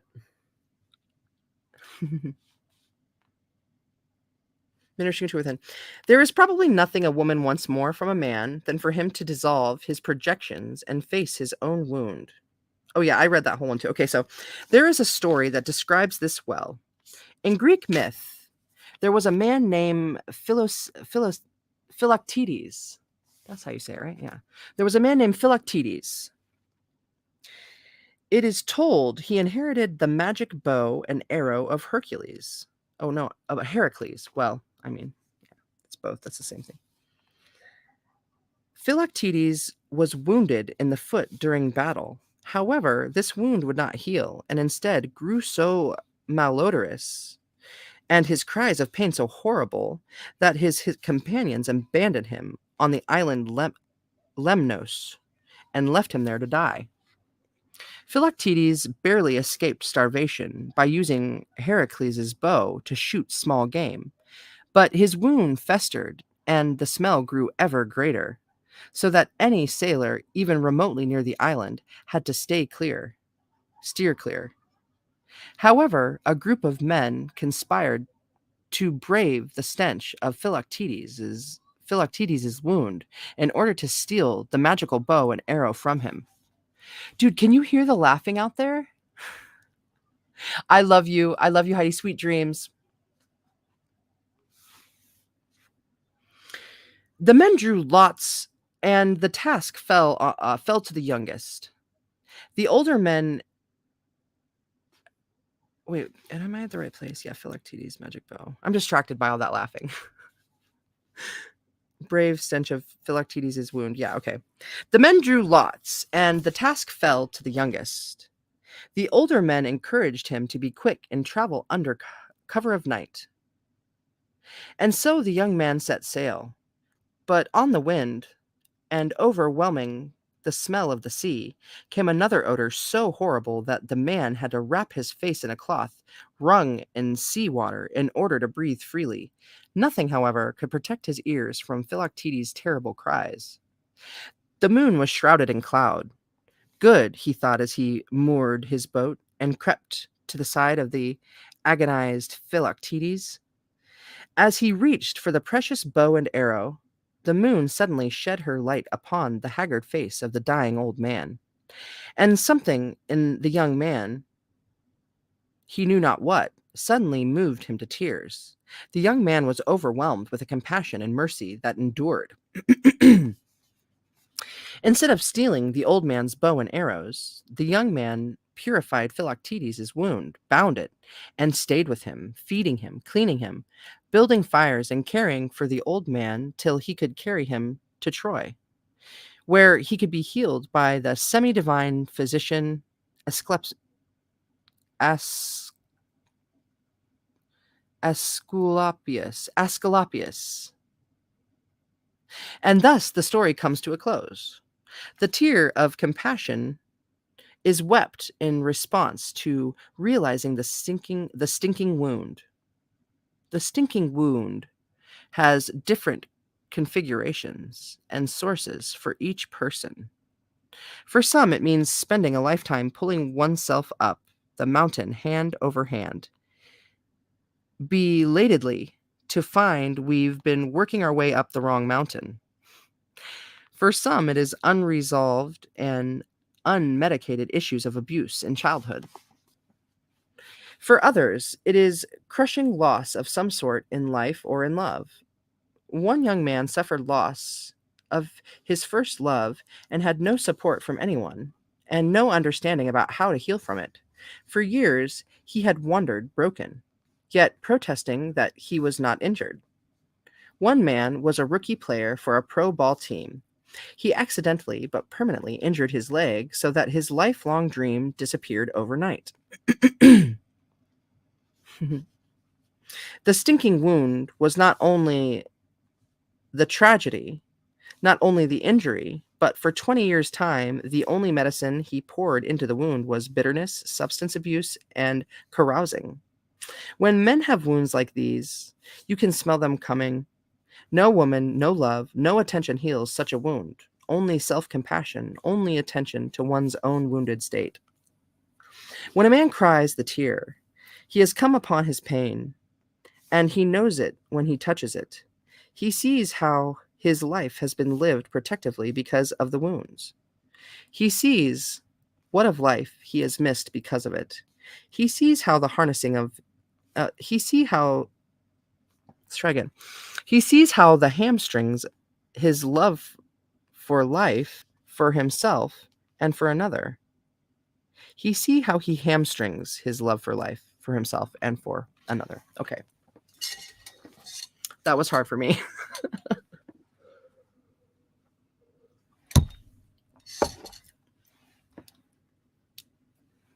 In fairy tales, tears change people, remind them of what is important, and save their very souls. Only a hardness of heart inhibits weeping and union. There is a saying I translated from the Sufi long ago, a prayer really, asking God to break one's heart. Shatter my heart so a new room can be created for a limitless love.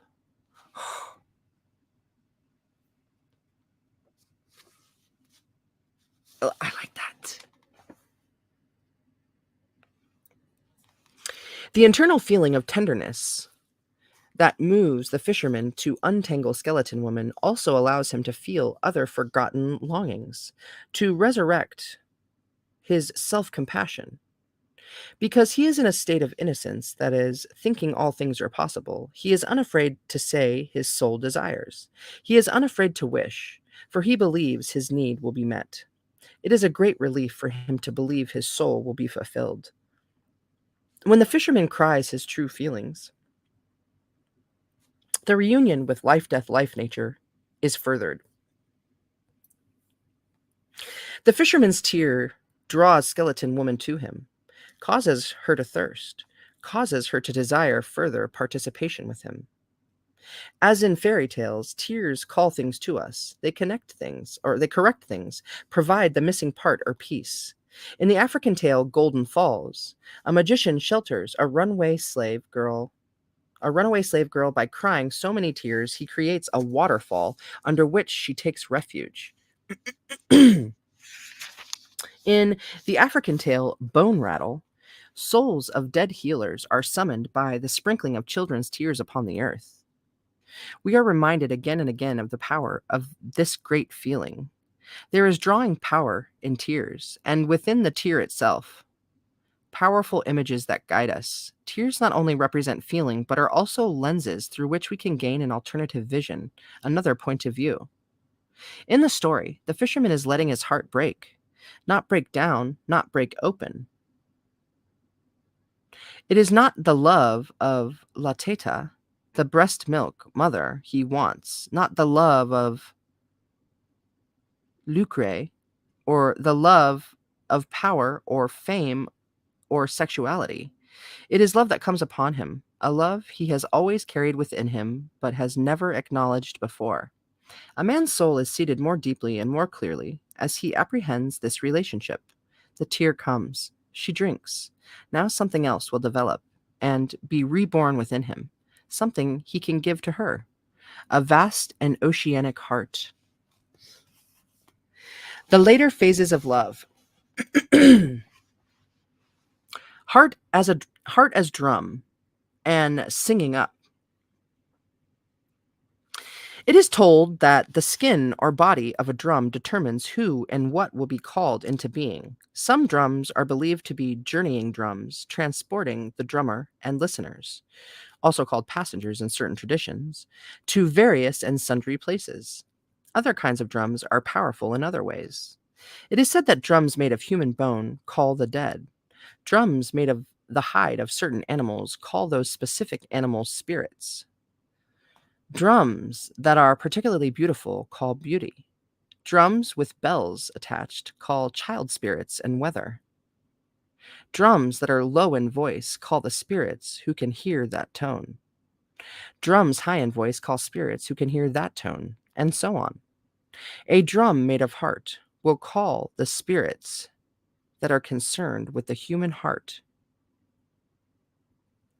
Wow. The heart symbolizes essence. The heart is one of the few essential organs humans and animals must have to live.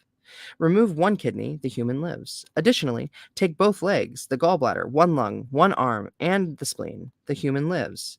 Well, not perhaps, but there is life. Take away certain brain functions, and the human still lives. Take the heart, the person is gone instantly. The psychological and physiological center is the heart. In Hindus' tantras, which are instructions from the gods to humans, the heart is the anahata chakra, the nerve center that encompasses feeling for another human, feeling for oneself, feeling for the earth, and feeling for God. It is the heart that enables us to love as a child loves, fully, without reservation, and with no hole of sarcasm, depreciation, or protectionism.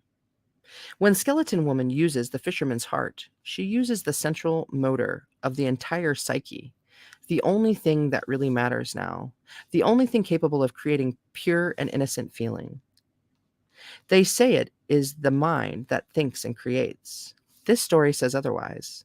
It suggests that it is the heart that thinks and calls the molecules, atoms, feelings, yearnings, and whatever else need be into one place to create the matter that fulfills Skeleton Woman's creation. The story contains this promise: allow Skeleton Woman to become more palpable in your life, and she will make your life larger in return. When you free her from her tangled and misunderstood state and realize her as both teacher and lover, she becomes ally and partner. Giving one's heart for new creation, for new life, for the forces of life, death, life, is a descent into the feeling realm. It may be difficult for us, especially if we have been wounded by disappointment or by sorrow, but it is meant to be drummed through, to bring to full life the Skeleton Woman, to come close to the one who has always been close to us. When a man gives his whole heart, he becomes an amazing force. He becomes an inspiratrice, a role that in the past was reserved for women only. When Skeleton Woman sleeps with him, he becomes fertile. He is invested with feminine powers in a masculine oh, milieu. Milieu. Yeah. Which means temperament, right? Yeah. He carries the seeds of new life and of necessary deaths. He inspires new works within himself, but also in those near him. Over the years, I have seen this in others and experienced it myself.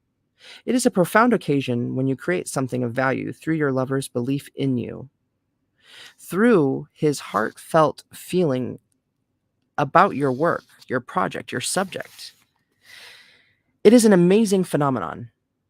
And it is not necessarily limited to a lover. It can occur through anyone who gives his or her heart to you in a deep manner. So the man's bond with the life, death, life nature will eventually give him ideas by the dozens and life plots and situations and musical scores and colors and images without parallel. For the life, death, life nature, as related to the wild woman archetype, has at its disposal all that ever was and all that ever will be. The skeleton woman creates, sings flesh onto herself. The person whose heart she uses feels it, is filled with creation themselves, bursts with it, brims over from it.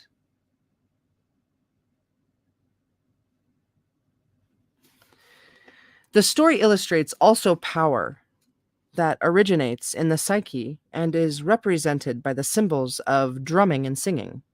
In mythos, songs heal wounds and are used to bring game closer. Persons are summoned by the singing of their names. Pain is relieved. Magic breaths restore the body. The dead are called or resurrected through song. It is told that all creation was accompanied by a sound or word said aloud, a sound or word whispered or spoken on the breath. In mythos, singing is considered to issue from a mysterious source, one that enwizens the whole of creation. All the animals and the humans and the trees and plants and all who hear it. In storytelling, it is said that anything that has sap has singing. The creation hymn produces psychic change. The tradition of such is vast. There are love-producing songs in Iceland and among the Wichita and the Micmac. In Ireland, magic power is called Down by Magic Song. Magic power is called Down by Magic Song. Oh, called Down by Magic Song. I'm such a dork sometimes.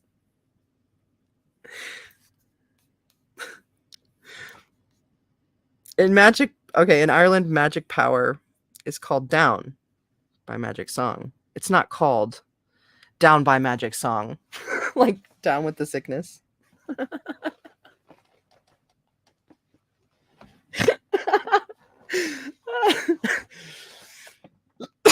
Excuse me.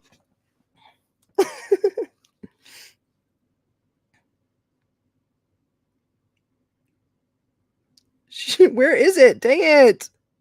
How do I get lost so easily?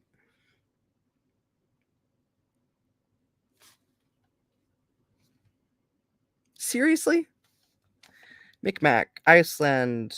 Okay.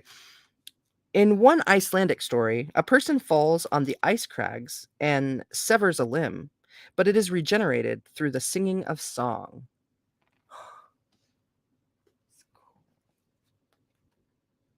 In almost all cultures, at the creation, the gods give the people songs, telling them that to use them will call the gods back at any time. That song will bring to them the things they need as well as transform or banish those things they do not want. In this manner, the giving of song is a compassionate act that enables humans to call the gods and the great forces into human circles. Song is a special kind of language that accomplishes this in a way the spoken voice cannot. I like that. Since time out of mind, the song, like the drum, has been used to create a non ordinary consciousness, a trance state, a prayer state. All humans and many animals are susceptible to having their consciousness altered by sound. Certain sound, like a dripping faucet or an insistent car horn, can make us anxious, even angry. Other sounds, like the ocean's roar or the wind in the trees, can fill us with a good feeling. The sound of thudding, as in footsteps, causes a snake to feel a negative tension, but being softly sung to can cause a snake to dance. The word pneumonia. Oh, no.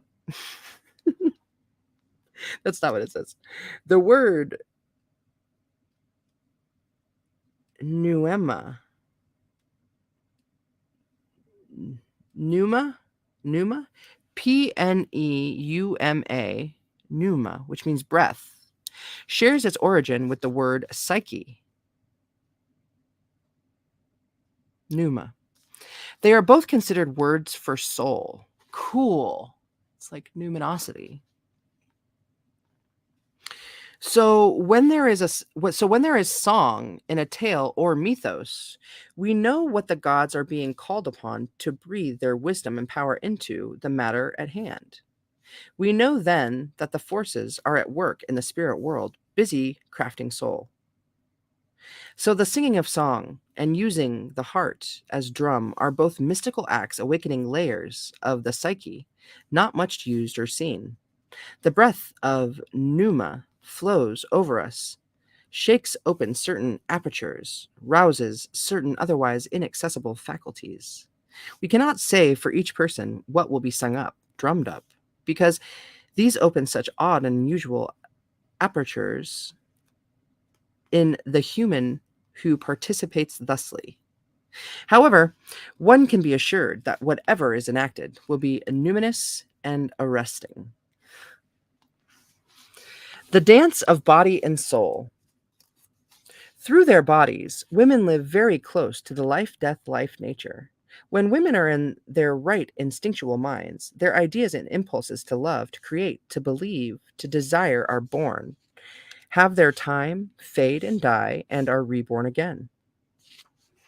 One might say that women consciously or unconsciously practice this knowledge every moon cycle of their lives. For some, this moon that tells the cycle is up in the sky. For others, it is a skeleton woman who lives in their own psyches. From her very flesh and blood, and from the constant cycles of filling and emptying the red vase in her belly, a woman understands physically, emotionally, and spiritually that zeniths fade and expire, and what is left is reborn in unexpected ways and by inspired means, only to fall back to nothing, and yet to and yet be reconceived again in full glory. It was on two lines. As you can see, the circles of skeleton woman run throughout and under, and in the entire woman. It cannot be otherwise.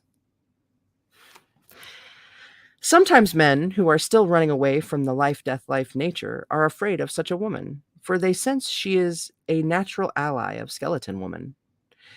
But it was not always this way. a symbol of death as spiritual transformer, is a remnant of a time when Lady Death was welcomed as a close relative, as one's own sister, brother, father, mother, or lover. In feminine imagery, the Death Woman, Death Mother, or Death Maiden always was understood as the carrier of destiny, the maker, the harvest maiden, the mother, the walker, and the recreator, all of these in cycle. Sometimes, the one who is running from the life death life nature insists on thinking of love as a boon only. Yet love in its fullest form is a series of deaths and rebirths. We let go of one phase, one aspect of love, and enter another. Passion dies and is brought back. Pain is chased away and surfaces another time. To love means to embrace and at the same time to withstand many, many endings and many, many beginnings, all in the same relationship. The process is complicated by the fact that much of our over civilized culture has a difficult time tolerating the transformative. But there are better attitudes with which to embrace the life death life nature. Throughout the world, though it is called by different names, many see this nature as un baile con la muerte, a dance with death, death as a dancer, with life as its dance partner. It's like the sun and the moon. Way up in the Great Lakes, way up in the Great Lakes dune country, where I grew up, people lived who still spoke in the biblical dialect of thee and hast and thus.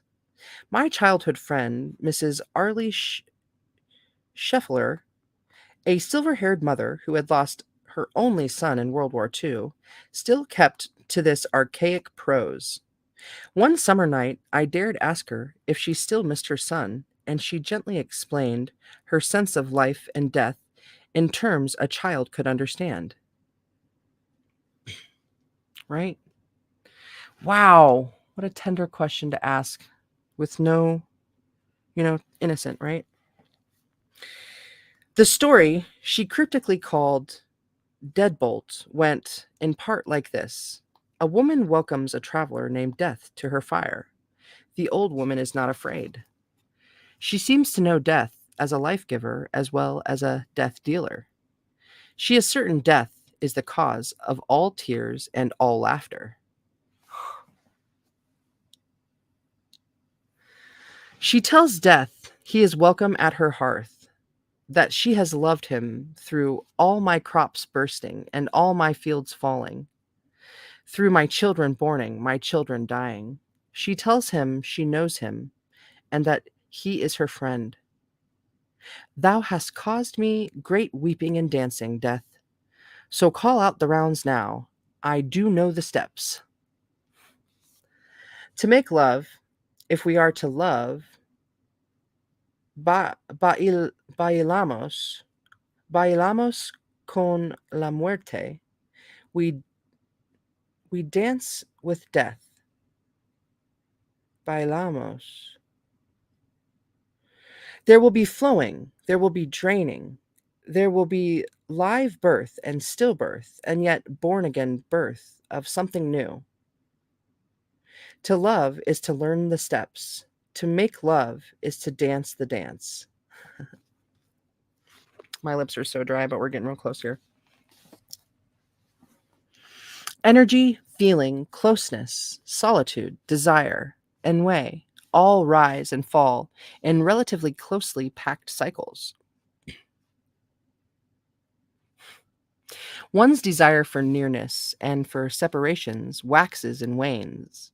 The life death life nature not only teaches us to dance these, but teaches us that the solution for malaise is always the opposite.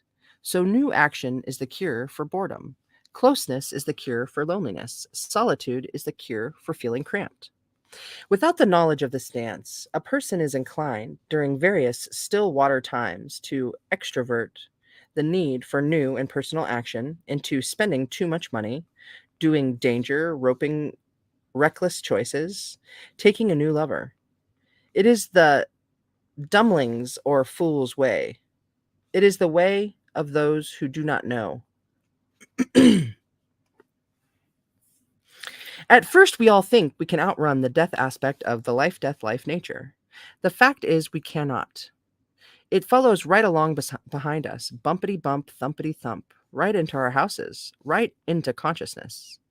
If in no other way, we learn of this darker nature when we concede that the world is not a fair place, that chances are lost, that opportunities come to us unbidden, that the life cycles prevail whether we wish them to or not.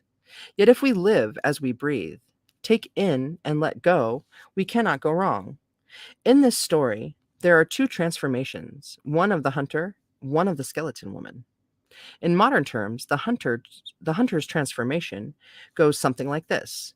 First, he is the unconscious hunter. Hello, it's just me. I'm here fishing and minding my own business.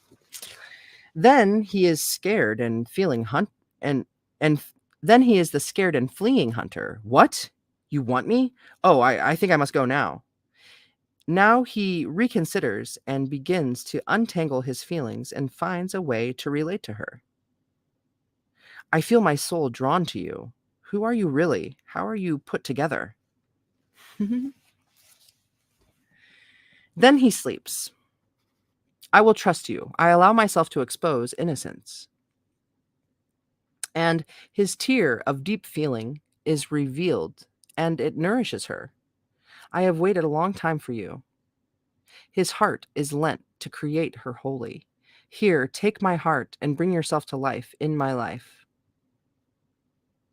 And so the hunter fisherman is loved in return. This is a typical transformation of a person learning to truly love. Skeleton Woman's transformations take a slightly different trajectory. First, as the life nature, she is used to having her relationships with humans, and right after the initial hooking, it is no wonder she heaps so many blessings on those who will go the distance with her, for she is used to having humans cut bait and dash for land.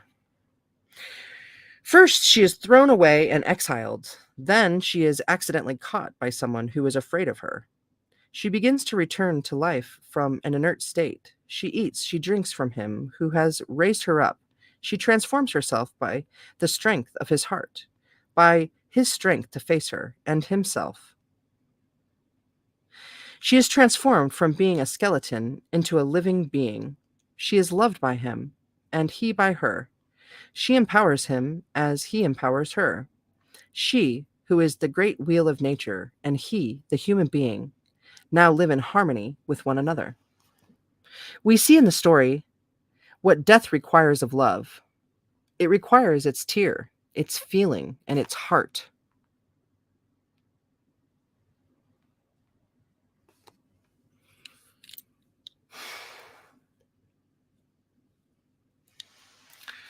It requires to be made love to. The life nature requires of lovers that they face this nature straight on, that they neither faint nor or faint from her. Uh-oh. That their commitment to one another is far more than being together, that their love is based on their combined learning and strength to meet this nature, to love this nature, to dance with this nature together, to faint or faint from her. FEINT. And then FAINT. Skeleton Woman sings up for herself a lush body. This body Skeleton Woman sings up is functional in all ways. It is not the pieces and parts of woman flesh idolized by some in certain cultures, but rather the entire woman's body, one that can feed babies, make love, dance and sing, give birth, and bleed without dying. This singing of flesh into oneself is another common folk motif. In African, Papuan, Jewish, Hispanic, and Inuit stories, bones are transformed into a person. The Mexicana Coatlicue brings mature humans forth from bones of the dead in the underworld. A Tlingit shaman sings off the clothes of the woman he loves. Ooh. All over the world in stories, magic results from singing. Singing brings increase. Hmm. Also, all over the world, various fairies, nymphs, and giantesses have breasts so large they can throw them over their shoulders. In Scandinavia, among the Celts, and in the circumpolar region, stories tell of women who can create their bodies at will.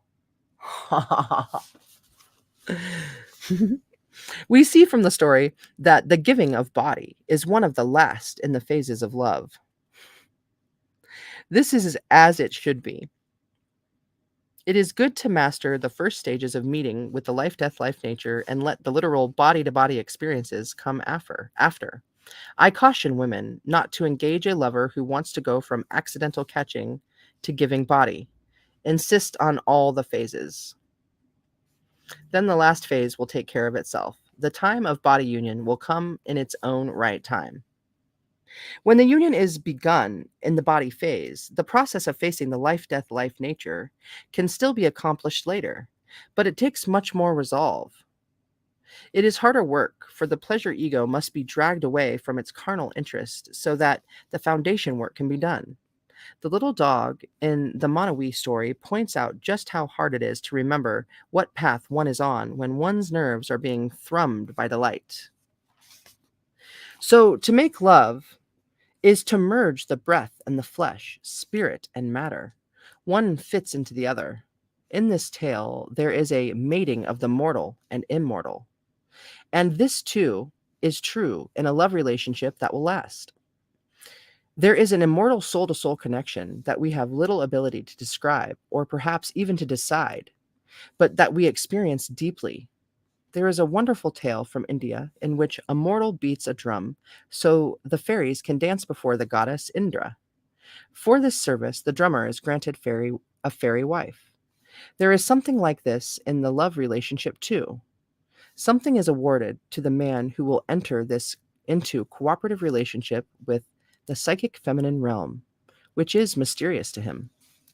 In the end of the story, the fisherman is breath to breath, skin to skin, with the life, death, life, nature. What this means is different for each man. How he experiences this deepening of her relationship with him is also unique. We only know that in order to love, we must kiss the hag and more. We must make love with her. But the tale also tells how to come into cooperative and rich relationship with what one fears. She is just what he must lend his heart to. She is just what he must lend his heart to. When the man merges with the psychological and spiritual as represented by Skeleton Woman, he becomes close as he can. He becomes close as he can be to her. And this causes him to close as I'm sorry. And this causes him to be close as can be to his female lover. To find this eminent life and love advisor, one only need stop running, do some untangling, face the wound and one's own yearning with compassion, give one's entire heart to the process. So, in the end, in the fleshing out of herself, the skeleton woman enacts the entire creation process, but rather than beginning as a baby in the way Westerners are taught to think about life and death, she begins as ancient bones and fleshes out her life from there. She teaches the man to make new life. She shows him that the way of the heart is the way of creation. She shows him that creation is a series of births and deaths. She teaches that protectionism creates nothing, selfishness creates nothing, holding on and screaming affects nothing, only letting go, giving heart, the great drum, the great instrument of the wild nature, only this creates. That is how love relationship is meant to work, each partner transforming the other. The strength and power of each is untangled, shared. He gives her the heart drum. She gives him the knowledge of the most complicated rhythms and emotions imaginable. Who knows what they will hunt together? We only know that they will be nourished to the end of their days. Wow. That taught me so much.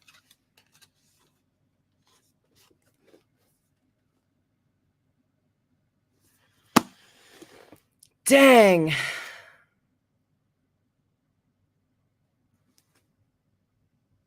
We're not even halfway through this book yet.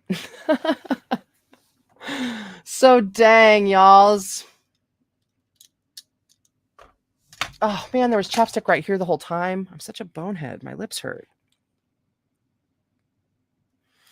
Thank you for hanging out with me. That's some pretty interesting awesomeness there, right?